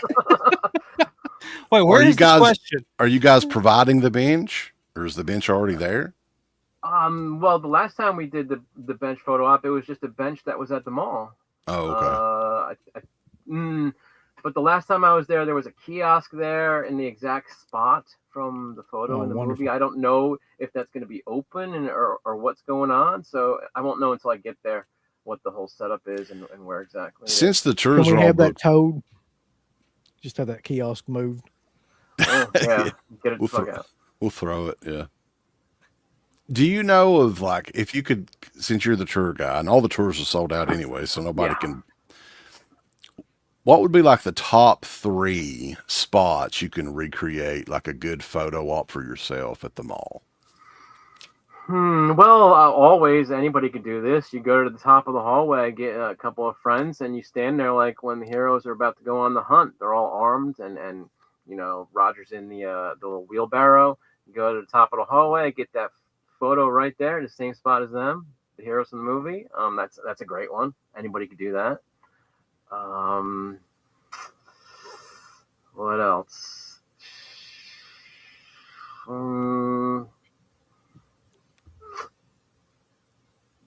I know a lot of people have taken photos around the beams, the marble beams. They're still there from the. Sure, there are certain spots that I show people on the tours. You can, recreate the scene where Peter's on the walkie, and I take a walkie with me, the exact same model in the movie. I have it on the tour with me, and I say the line, with those bay doors open, there's going to be 1,000 zombies in here. That'll take the heat off us. They're going to have their hands full. You can go to that column if you can find it. There are a lot of different things you could do like that if you can find these places. You could do the second floor railing shot after they've killed all the zombies and they're standing in front of the store. It's right next to the Naturalizer store, which is still there. It's not open anymore, but the storefront is still there. The Naturalizer store. If you stand right there by the hallway, it's like right from that scene where they're standing there looking at their handiwork. Mm-hmm. The big one though, that the spot that looks exactly the same as it did in the movie, of course, is the biker entrance. It's very little. Everybody has to go there. Yeah, that's usually the entrance that I go in. It's like in the complete opposite side of the mall from where the convention's at. But that's where my tours start. So there are a lot of reasons why I do my tours in the order that I do at the other end of the mall. And the main one is to start there and end there. And that's the most recognizable spot from the movie. So I love to start there because it's just a great intro to the tour. Yeah. Yep. Super chat.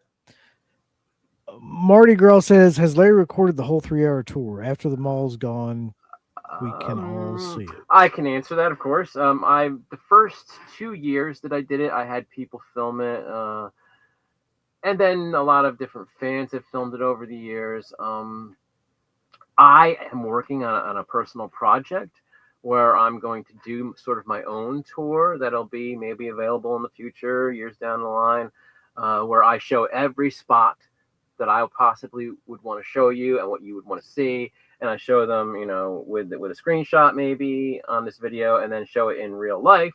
And I talk about them, and I'm doing these little bits on my own whenever I'm not doing Living Dead Weekend. And of course, if you've followed me on Facebook and stuff and seen things I've posted over the years, I've done a lot of shot sort of recreations where I'll take a screen capture of a scene from the movie, Dawn of the Dead, of course, and I will take the same shot, same angle of it, in the modern day, and then I show them in a comparison sort of photo on Facebook. And I've done this a few hundred times, and I still have a lot more to do, and I'm not happy unless they're exactly perfect. I'm a perfectionist, and this will probably be for a book also one day too. So I'm working on projects, and there is footage of me doing the tours, a lot of footage out there, and a lot of things are being filmed actually at this show. Let me tell you.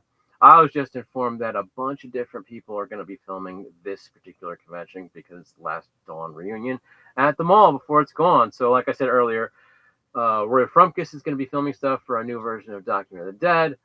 Fangoria is coming to film something. The New York Times is coming to film some stuff. People are hitting me up like crazy saying, hey, do you need somebody to film? Do you want me to film? There's going to be a lot of footage. Oh, Felsher's also filming a documentary for Kevin. So, I mean, there is going to be a ton of footage from this show in the future, out there some way, somehow. And Alpha Romero will be doing some live streams from the show as well this year. Okay. I got my shit together. Did you get permission? Yeah. From Richard Rubenstein, actually. Mm-hmm. Okay. All right, you did have some of the photo ops pulled up here. I did. I finally got those Let's up. pull them up. This is the recreation that they've for the photo op with Ken, and I think there's one with the Flyboy impersonator, which is a I've buddy seen of ours. That guy before, yeah. Yeah. This is in the Party City store that was Spirit Halloween last October. That is insane.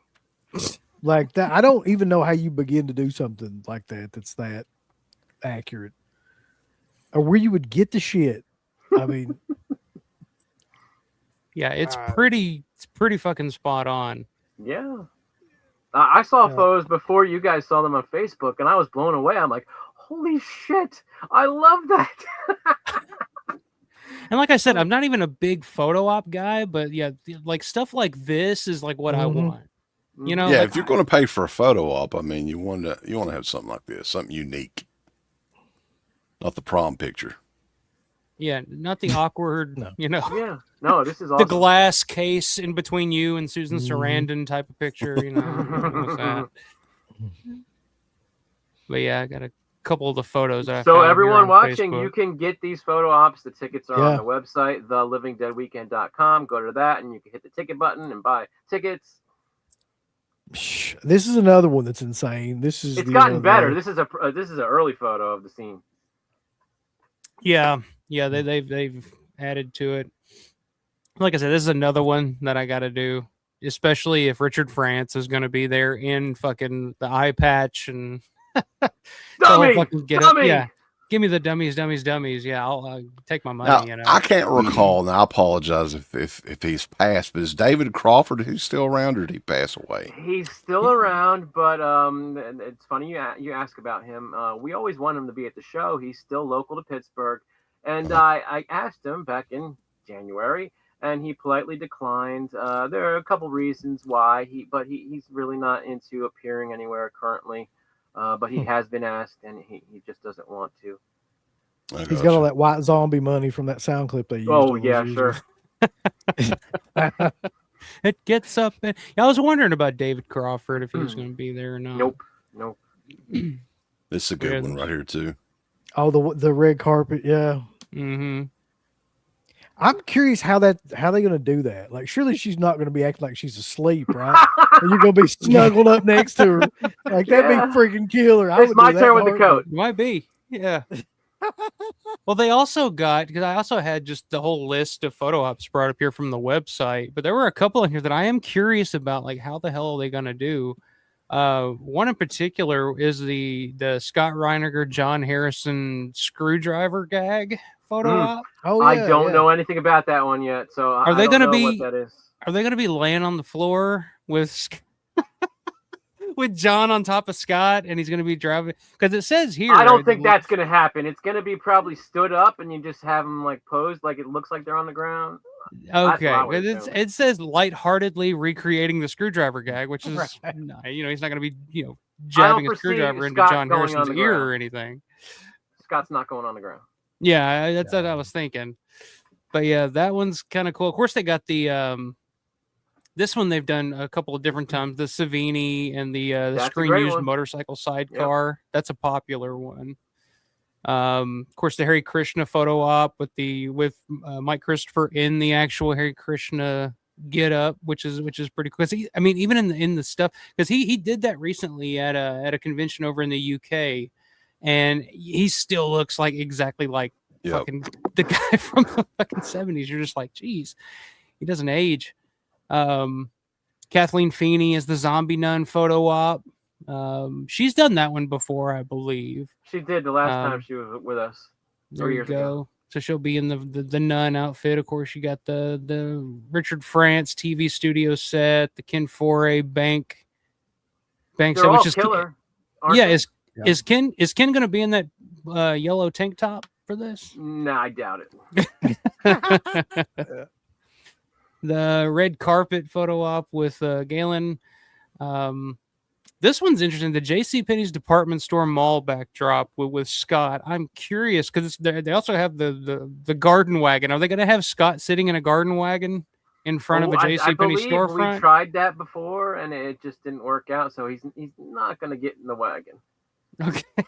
You could get in the wagon though. Whoever's taking the photo. Maybe that's the thing. Maybe that's the thing. And Greg's going to be there. Greg Nicotero is going to be there. Photo up with Greg. Which Greg's going to be there one way or the other, whether he had anything to do with fucking, because he didn't work on Dawn of the Dead or anything, but he is literally the biggest Dawn of the Dead fan out there. Like, so yeah, if anybody needs to be at Living Dead Weekend, it's got to be Greg. Mm-hmm. But yeah, and then there were some others that are listed too that are not on here on the site actually.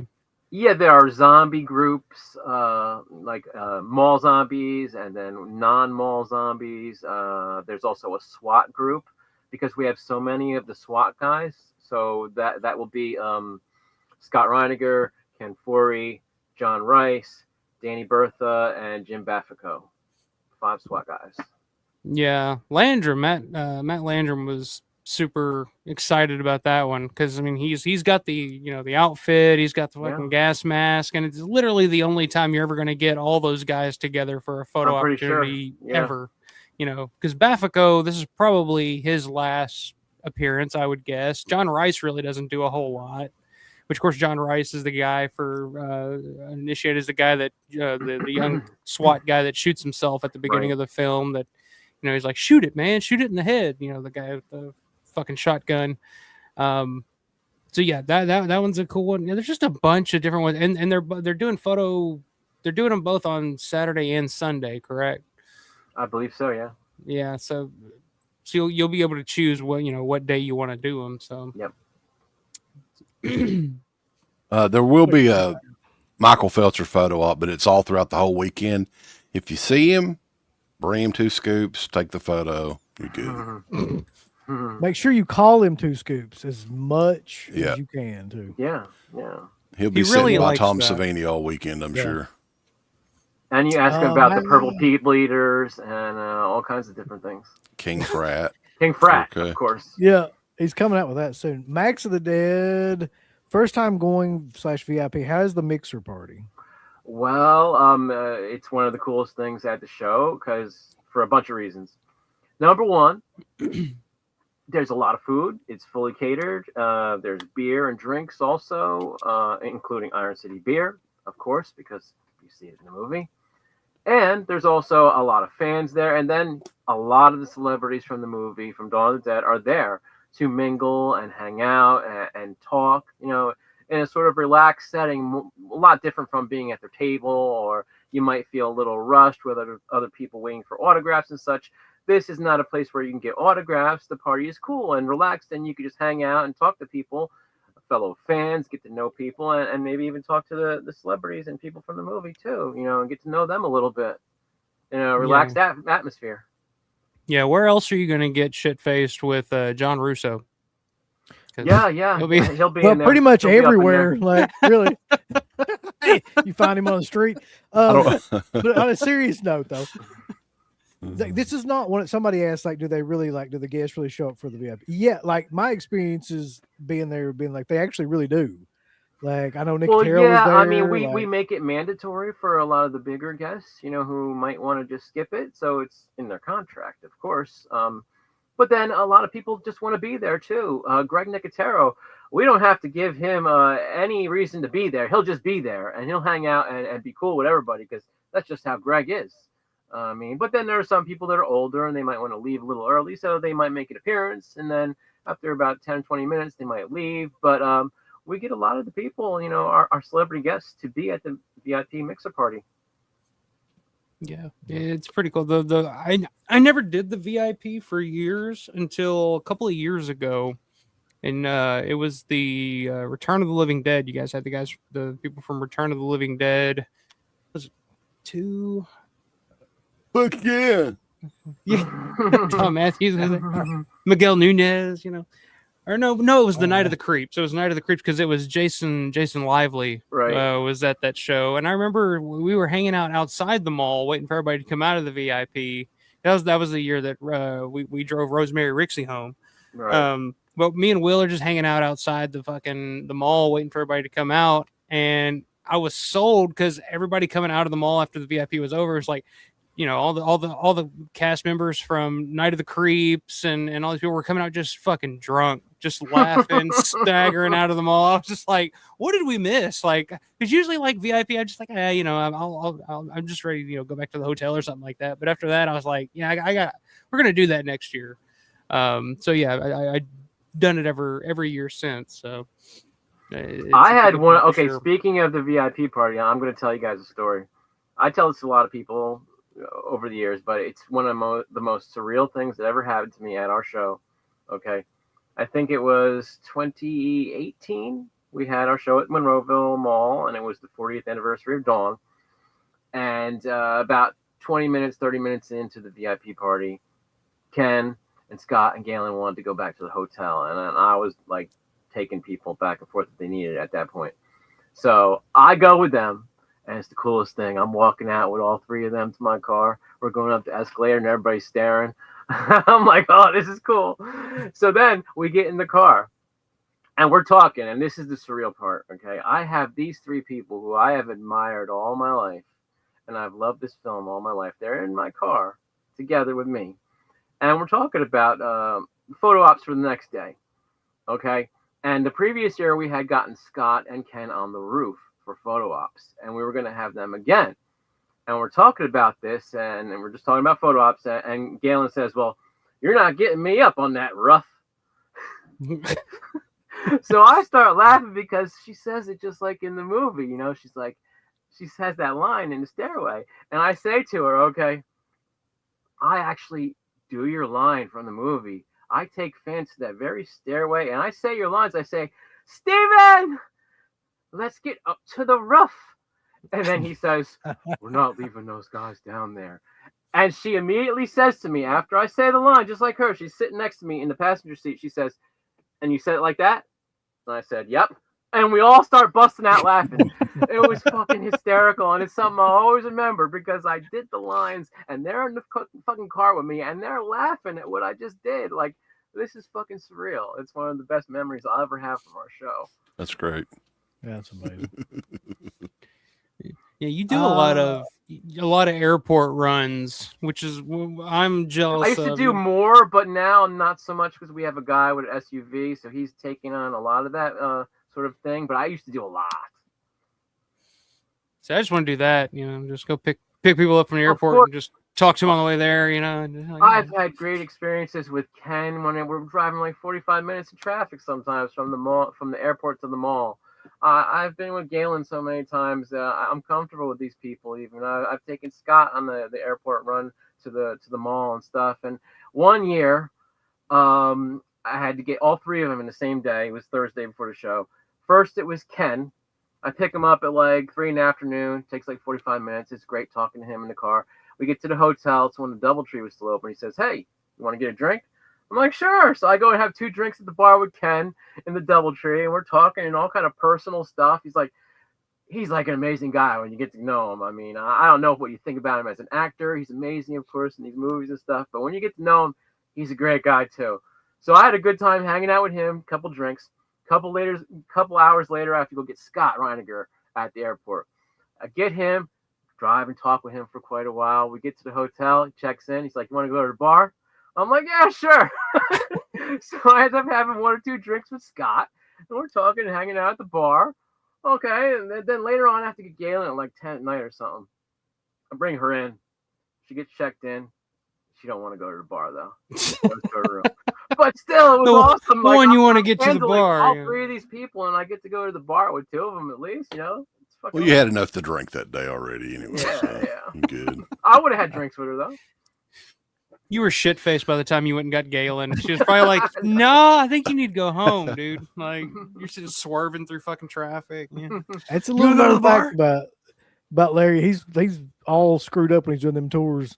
He's like he's on a bender 2 or 3 days. I'm not even smoking cigarettes. I'm not drinking during the weekend. I've got too much going on. He's on Molly, so just watch out for him. He gets a little frisky.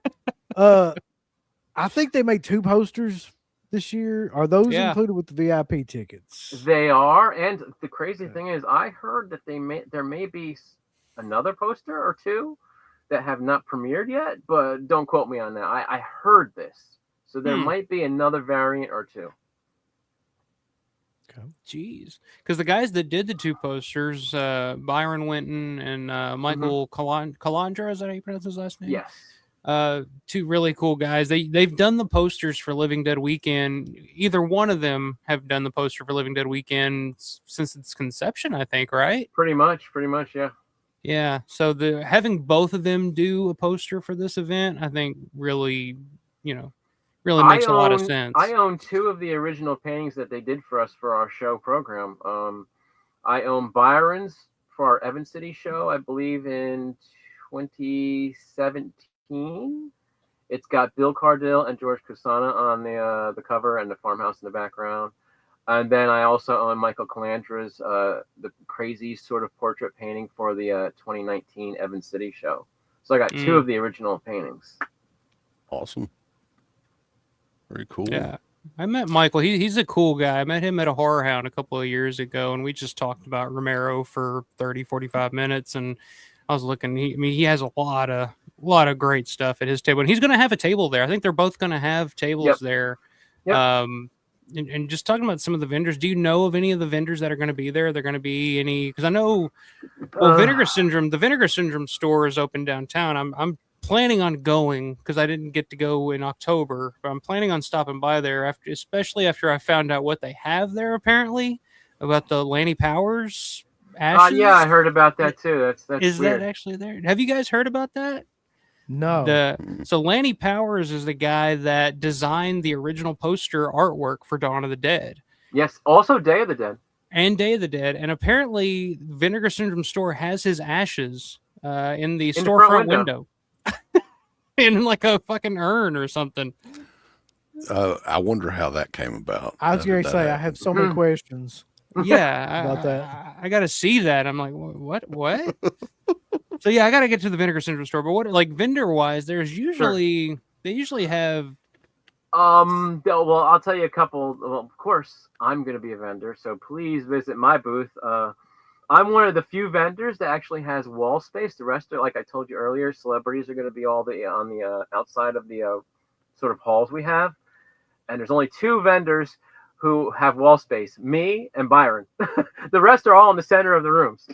And my table space is called Deals of the Dead. There's a big yellow ugly banner. It says Deals of the Dead. I'll have sort of a Lightbox film cell projects, these things that I do, and all kinds of Romero stuff. So check me out, Deals of the Dead. Also, there will be, I think the last toy store. I think that's one of them. I don't know a lot. I think the last toy store is the one they recently had a lot of different celebrities come to their store and they have signings there and they've signed figures and stuff. They're going to have a whole bunch of the Dawn of the Dead figures and a lot of those distinctive dummies ones that have been coming out for the past few months. They're going to have limited quantities of all those figures. And if you guys, anybody wants those figures, stop by and see them at their booth. They're not going to last long.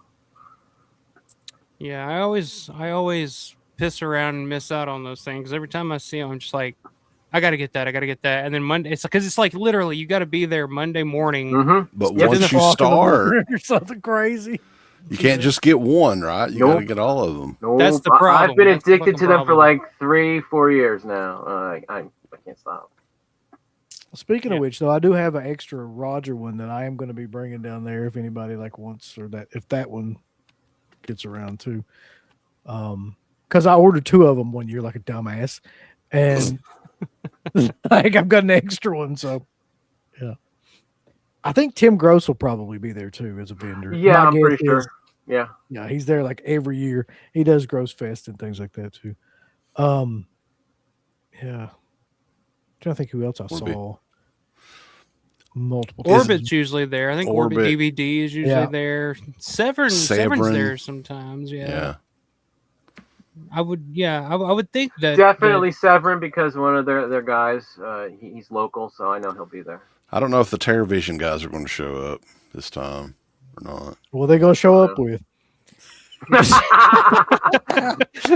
Yeah, sorry. They're going to be there too. That's true.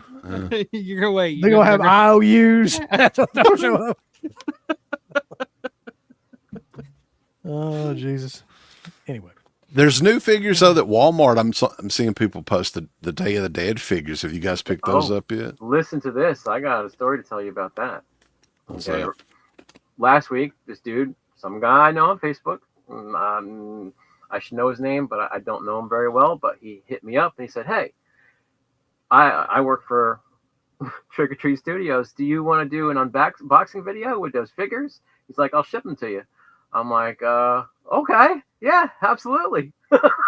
I want them, and I haven't had the money to buy them yet, but they're arriving tomorrow, and he wants me to do a whole unboxing video and talk about them and where they are available, like you said, at Walmart.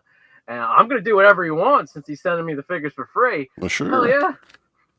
You can't be free. Yeah. No, I'll do whatever I want. How weird is it though? I mean, yeah, the Walmart tie-in with everything going on with the mall and everything, but I never would have ever imagined that Walmart would be selling Day of the Dead figures in my lifetime. It's just they've got Terrifier figures, man. Like they do. Yeah. Like, what the hell? I would have never thought that in a million years. Trick or Treat Studios, is this the first thing that they've had in Walmart like that? It's the first thing I can think of.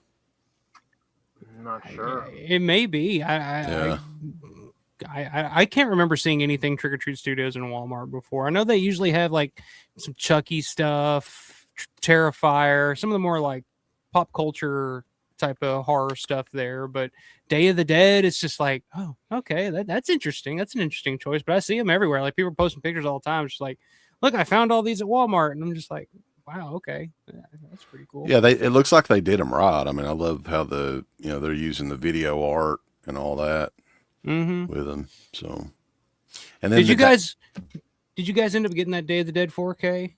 No, I haven't. I'm gonna do that. I'm waiting on the international version. Whoever does it. No, I knew CK wasn't getting it. Come on. Yeah. What about that one that just came out? Everybody's shitting on right now. Oh yeah, I heard them talking shit. Yeah. Yeah, what is it? Sinistrange? Yeah. Who did that? Well, it's German, right? I think it's like an AI upscale or something. 4K. Oh, that's what I hear. That's gonna be rough. But yeah, like CK is insinuating, yeah, I if you're not gonna get Scream Factory, which I got it because I'm that guy, but I'm really looking forward to. I think there's a second sight. Talk of a second sight for 4K, probably a box set that I would guess from Second Sight coming out from. I'm surprised they haven't announced it. Whoever is doing it hasn't made any announcement on it yet. I'm sure they have to give Scream Factory a limited window to sell theirs, and then they'll be able to sell their version. Yep. And then that's what I'm looking for. The newest Night of the Living Dead movie. Have you guys seen that yet? No, Rob no Van plans. Dam one? No plans. I have for some reason I haven't been in quite the rush to see that one, but it is available to watch apparently. Mike, you watch all that crap, so maybe. It'll make for a great watch along at some point, I'm sure, when we're getting hammered watching fucking shit movies. But yeah, I haven't rushed to peruse that one quite yet. Me either. All right, for both of you all, like, what is the worst version of like any of those, in your opinion, like of any of those movies that kind of like either was like night or day, or like all those, like what's the worst one? I mean, the one that always pops up to me is that Day of the Dead remake with the spider zombies crawling up walls and shit, and Rames in it, and vegetarian bub. And vegetarian bub. I don't know, man. I don't know if it gets worse than 30th anniversary, Night of the Living Dead. That was my pick.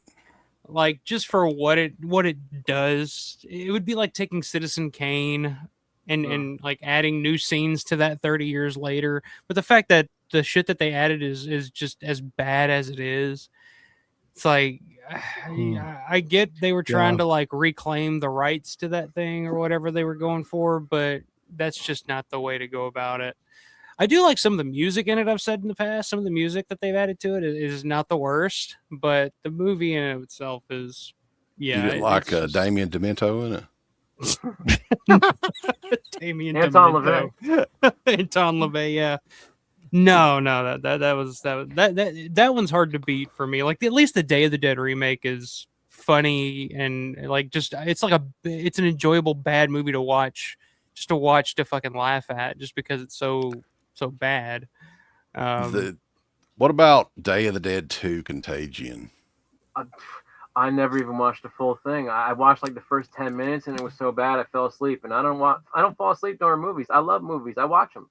But I fell asleep. It was terrible. I never watched. Is it Day of the Dead that the Doodlesons own, right? They own the rights. They own the rights, yeah.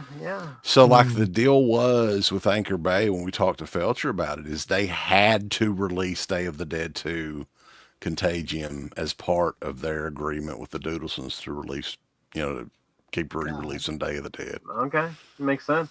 That's like the epitome. It's like the epitome of a hostage situation if I've ever heard. Yeah, they wanted to put out like Night Riders or something else, and in order to keep the rights to that stuff, they had to release Day of the Dead Contagion. There you go. Okay, which is killer.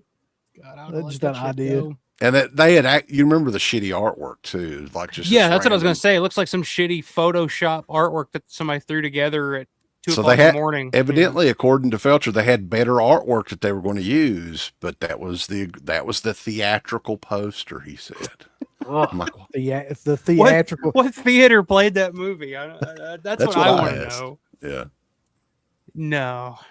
Yeah, there's been a lot of bad shows. Creepshow 3. God help us. That's one of the very worst too. Yeah. Yeah, there's been so in the name of the fucking Doodlesons. Yeah, there's been a lot of bad shit. Which again, people shit, and I've talked about this before. People shit on Richard Rubenstein and his tight grip on Martin and Dawn of the Dead. But at the same time, I'm kind of glad that there's somebody like Richard that's not letting those movies be fucking pimped out the way that Day and Creepshow has been pimped out and just market. I mean, Night of the Living Dead, forget about it. There's like they've done everything they can possibly do to Night of the Living Dead other than batter it about the head and face with a club and just drag it out in the street. It's just I want to get the book that has all of the VHS releases of Night of the Living Dead. I need to get that book. I heard about it. You might be able to pick that up at the show because I know that the guy is usually there and he usually has a table that's selling this book. It's a pretty awesome book. I still don't have it. Funny thing is, I knew that guy when he was like working on it like privately for like years. I met him at a couple shows and he gave me like a little printout like he made of like 16 pages from a printer at home long before he ever had the idea to do the book or maybe had the opportunity to do the book. So I have like this original thing that he used to give out years ago. Sweet.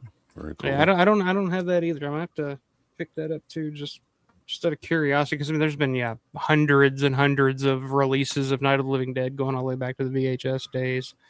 Anybody that had any semblance of a physical media company from the early days has done Night of the Living Dead at least once. But yeah, I saw a question pop in earlier, and this is something I get asked a lot too. Just about where the fuck is it?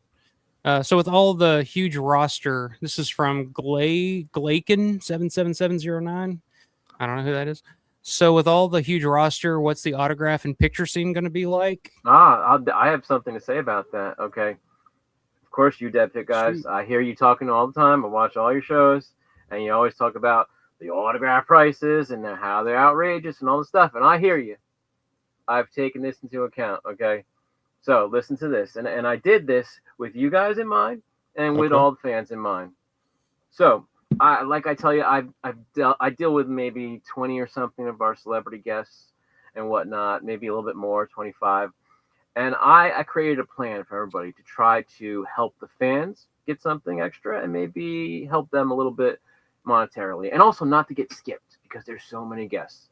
So I came up with a deal. I'm offering a deal. I told all my people that I work with, all the new guests and different people, do this deal for fans, and I think people would really appreciate it. I know agents don't really suggest deals and stuff, but I've made signs for them to have at their table and stuff. But I'm not an agent, okay? I'm looking out for the fans, and it's not about me, and it's about you guys. Hold on, I was trying to get it at the same time. We keep trying to bring it up. Payment plan option. No, there's no payment plans, but I'm telling my it's like the people PayPal Pay in 4, right? Yeah, right. Yeah.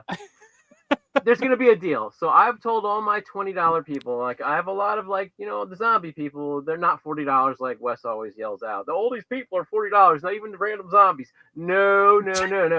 A lot of the random zombies are going to be 20, okay? But get this. If you want to get 2 autographs, they'll do it for 30. 2 of them for 30, okay? So this helps out a fan who maybe wants the event poster signed and another personal item or a table photo signed. Get 2 items for 30. So that's a cool deal for a fan, and also might generate more of a little bit of something in their pocket too by getting $30 instead of 20. And then also it helps them having a deal where John Amplis doesn't need to give out deals. Galen Ross, Ken Forey don't need to give out deals because they're people that the fans want to meet automatically. They have a built-in audience, but these random zombies and stuff, the lesser characters, maybe they might get skipped if people are on a budget, but if they see a deal like 2 for 30, then it might make them think about it and say, I'm going to go for that. And then you stop and talk to them, and maybe they have a good story, and you spend some money with them. So I've created this plan for my people that I deal with you guys in mind and with other fans in mind to maybe help them and help you. Yeah, I mean, who the hell charges $10 anymore for anything? Yeah, I even made a suggestion. Okay, say, of course, I tell these people, you don't have to take my suggestion. You could do whatever you want. But if you charge too much, you might not get too many people wanting your autograph. But if you charge too little, that's not a problem. But say you want to do something different, like charge $20 for, an item at your table or something. But if a fan brings their own poster or something, maybe charge them 10.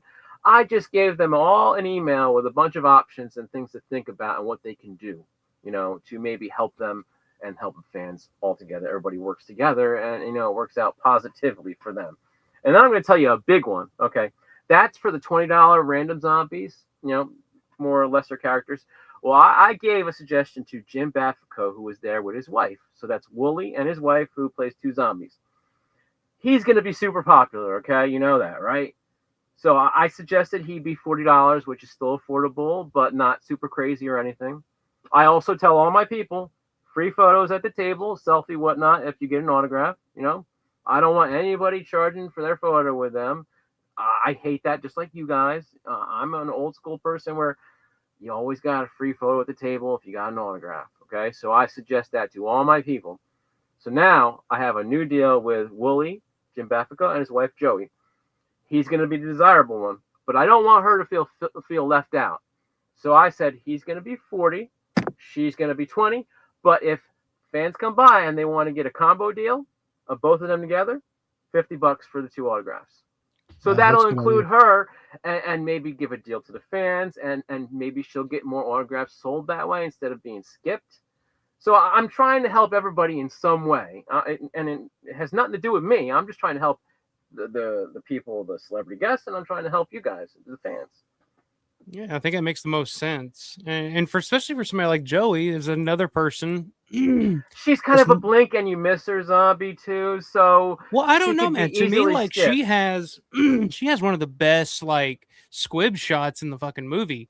She's the zombie that digs into Roger's leg as he's trying to climb into the Scirocco. And then Ken Forey blasts her with the fucking rifle and that splatters out the back. To me, that's one of my favorite gunshots in the entire movie. It's just the whole thing, like her digging into the leg, the fucking gunshot. But again, she's one of those that's probably never going to do another one of these again. You're correct. So it's most likely not. get her while you can, like get her on your poster while you can, while you're getting Jim. I mean, shit, for $50 for 2 signatures at a convention in 2026, where the hell else are you going to do that? Yep. Um, it's kind of a no-brainer. So I'm helping her out too. So. Yeah, I think it's a great idea. I'm glad I hope they take you up on doing stuff like that. Like just kind of because there are a bunch of like and especially we lost CK. Creepy. He'll be back. His computer just shit the bed. Yeah, I hear he's his computer's aging out just like ours has. It's exactly what's going to happen to him next. Yeah. Yeah. But the fun thing about like some of these lesser known zombies and stuff, like those are the people you're going to get the interesting stories from, because those are the people that were getting drunk in the Brown Derby, before they went on set. Those are the people that were smoking the joints with, hanging out in the fucking parking lot.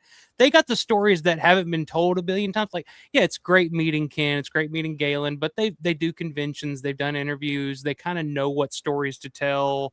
But you get some of these people that have all these different stories that you're not going to hear anywhere else, and that's what I'm excited about. That's why I love like when Sharon Carroll from Night of the Living Dead, her first appearance, I love talking to her because she was just, and it's great seeing these people that had no idea that were in these movies years ago and have just moved on with their life. They got a job, had a family, lived their life, and then 50 years later, somebody comes up to them and says, "Hey, did you know that you're a celebrity?"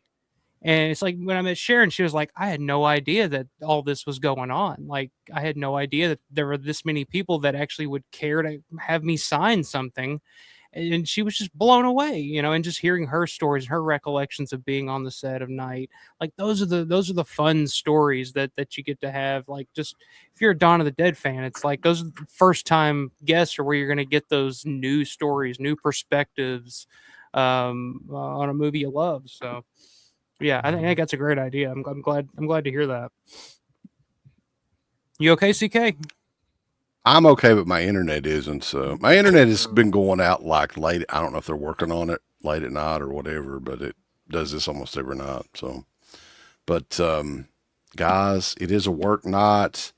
We definitely want to say thelivingdeadweekend.com. The October show, no details yet. Nothing's been signed yet. What do you do for an October show, by the way? I mean, what would be? It's not going to be about Dawn of the Dead, but maybe I can give you another scoop. We are looking at possibly a Reanimator reunion, which could also become and be morphed into a From Beyond reunion if you add Ken Foree. And we're looking at a couple other ideas for the show, but those are the two main ones. But there's some other stuff along with them. I'm excited about the Reanimator reunion. Oh yeah, I know you are. He's not a big fan, apparently. It's fine. It's an okay movie. It's fine, but I'm not. I just don't cream my pants over it like most people. It's okay. I actually kind of like From Beyond better. Like I prefer From Beyond. I'm that guy. That's a wild take, Mike. What the fuck? I'm just learning this, and like I don't know what to say. I'm sorry. Well, Barbara Crampton's in both, so I love both. And Barbara Crampton and From Beyond, my own. That's a great scene. That's what I'm talking about. And you get Ken in From Beyond, and I'm as a Dawn fan, it's like great to see Ken in some of the movies. So yeah. Thank you, Jackson Jack. Jackson Jack also prefers fucking From Beyond. There you go. So I knew I wasn't alone. But I don't know if I wanted Jackson Jack. Hey, yeah, I was going to say, I don't know if I wanted to be in the same camp as Jackson Jack or not, but, I'll take it. Oh, Jesus. But this has been a premium multi-stream, if we didn't say, so we're all over the place tonight. Facebook, YouTube, WGON TV. That's Larry's channel over on YouTube. Alpha Romero's channel. You guys primarily cover the Romero movies all the time. Have you got anything else coming up on those channels anytime in the next little bit you want to mention? Man, Larry, I know you said you got an unboxing video that you're. Well, yeah, I have that unboxing video. There is something that I've been trying to get done for a long time.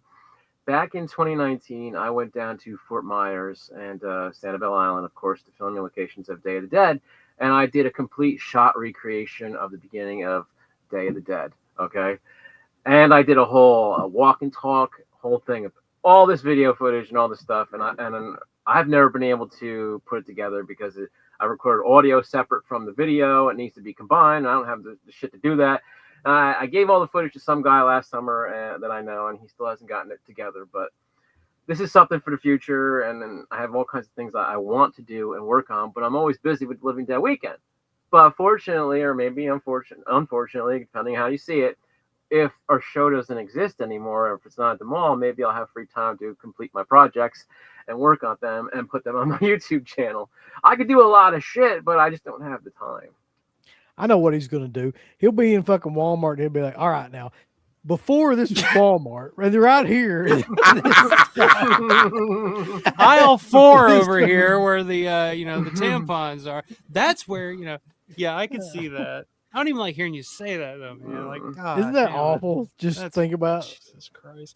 And with Larry, man, Larry's got just a fucking abundance of knowledge about like I'm telling you guys, if this is your first trip to Living Dead Weekend, if your first trip to the mall, if you've never been, it's changed a lot since 1977. Yes, trust me. But if you take Larry's tour, he puts the goggles on for you and takes you back to that time period when those movies were made, and all of a sudden you're in that shopping mall because he paints the picture and all of a sudden you can see it. Like I said, this is my fourth time taking the tour, which it's sold out and I don't know what the fuck I'm selling, but it's my fourth time taking the tour and I love doing it they'll be doing tours in October. Yeah. I mean, there you go. If you missed out this time, come in October. There you go. So yeah, it's the perfect time to kind of stop because the craziness and everything that's going on with the convention, you're running around meeting guests, vendors. You don't really have the time to stop and just kind of take it in. With Larry's tours, it's the perfect time for me Sunday morning to just kind of listen to Larry talk and fucking just take it in and just realize, holy shit, I am standing here in this place that I've dreamed about coming to since I was 12 years old. And it's still here. The bones are still for now. Like it is still here, and just enjoy it. Take it in, enjoy it, soak it in. But yeah. So yeah, in October, if you miss the tour this time, come back in October, take the tour. You won't regret it. I always appreciate your kind words when you talk about my tours and me and stuff. So thank you very much. I really appreciate it. No, thank you for doing it, man. $50 I ever spent. I think it was $50. But Yep. I mean, like you said, we're not selling anything because like it's already sold out. But just we're trying to really October show press this tour, but yeah. But yeah, on my channel though, I'm done. I got nothing else coming up until the show, but I am planning on doing some videos, maybe some live streams from the show from some different locations, maybe doing kind of like an on the road thing, not to steal you guys' gimmick, but just kind of filming as we're getting there, filming while we're there, just kind of popping up live whenever I get a chance to pop up live. I've been meaning to do this for years, but it's just kind of a once in a lifetime opportunity to do this for the last Dawn of the Dead reunion at the Monroeville Mall. Live from Braddock, ladies and gentlemen. Let me tell you a little secret, a little something I heard about Braddock. Okay, maybe you can track this down if you do a little research, and it'd be something really cool for your channel and for your video. Okay, I've heard there's a rumor. Okay, this is like one of those urban myths. Okay. That somewhere in Braddock, there is a soda machine, where you put in the quarters and dollars, whatever, and you get out a can of soda and whatnot. I have heard there is a particular soda machine. This is urban legend, where you hit the right button and you get a beer out. Really? Yes. So if you can find somewhere like there's a caged soda machine where you can go to it all hours of the night, it might be the one that has that one button with the beer. Is this a Tony Booba story? No, this is urban legend from locals or something, not from Tony Booba. Well, I'll be testing that theory out. We'll be looking for a fucking soda machine because I gotta be in Bragg. That's my spot. You know, whether that's probably where I'm gonna end up. No, I don't know if it's true. I've never tried to look. I don't know if there's any machines you could find that are accessible. You know, I don't know, but this is what I hear. Well, either you'll get a beer or you'll get kidnapped by some family and tortured. So yeah. We'll see. We'll see what happens. But at Alpha Romero 88, you guys check it out. Go subscribe, and if you're already subscribed, if you're watching from my channel, make sure you got the notifications bell on because, like I said, I'm gonna be just going live whenever. There's gonna be no announcement. I'm just gonna pop up live from here and there throughout the weekend. So that's what I got planned. But yes, at Alpha Romero 88 over on YouTube. Go check it out if you like listening to somebody fucking babble about George Romero for 3 or 4 hours every weekend. Sure. That's me. Indeed. That's the crowd tonight, though. We've had over 130 some people all night long, so definitely people are getting amped up this coming weekend. The Living Dead Weekend.com. Check it out. Thank you, guys. Thank you. And finger fuck that like button. Yes. I've always wanted to say that. I feel like violently. I've always wanted to say that. Now if I'm on Deadpit, I can say finger fuck that Scissor the like button, bulls. Come on. As far as Deadpit goes, I'm not sure what we're doing this weekend at the show. I'm sure we'll do something with Garrett live. But the next big thing for us is the Cruel Summer Slashback. Starts in 2 weeks. Can't wait. All slasher movies all summer. Yeah. So, but thank you guys again. Thanks to everybody that's watching, and we will catch you guys next go around.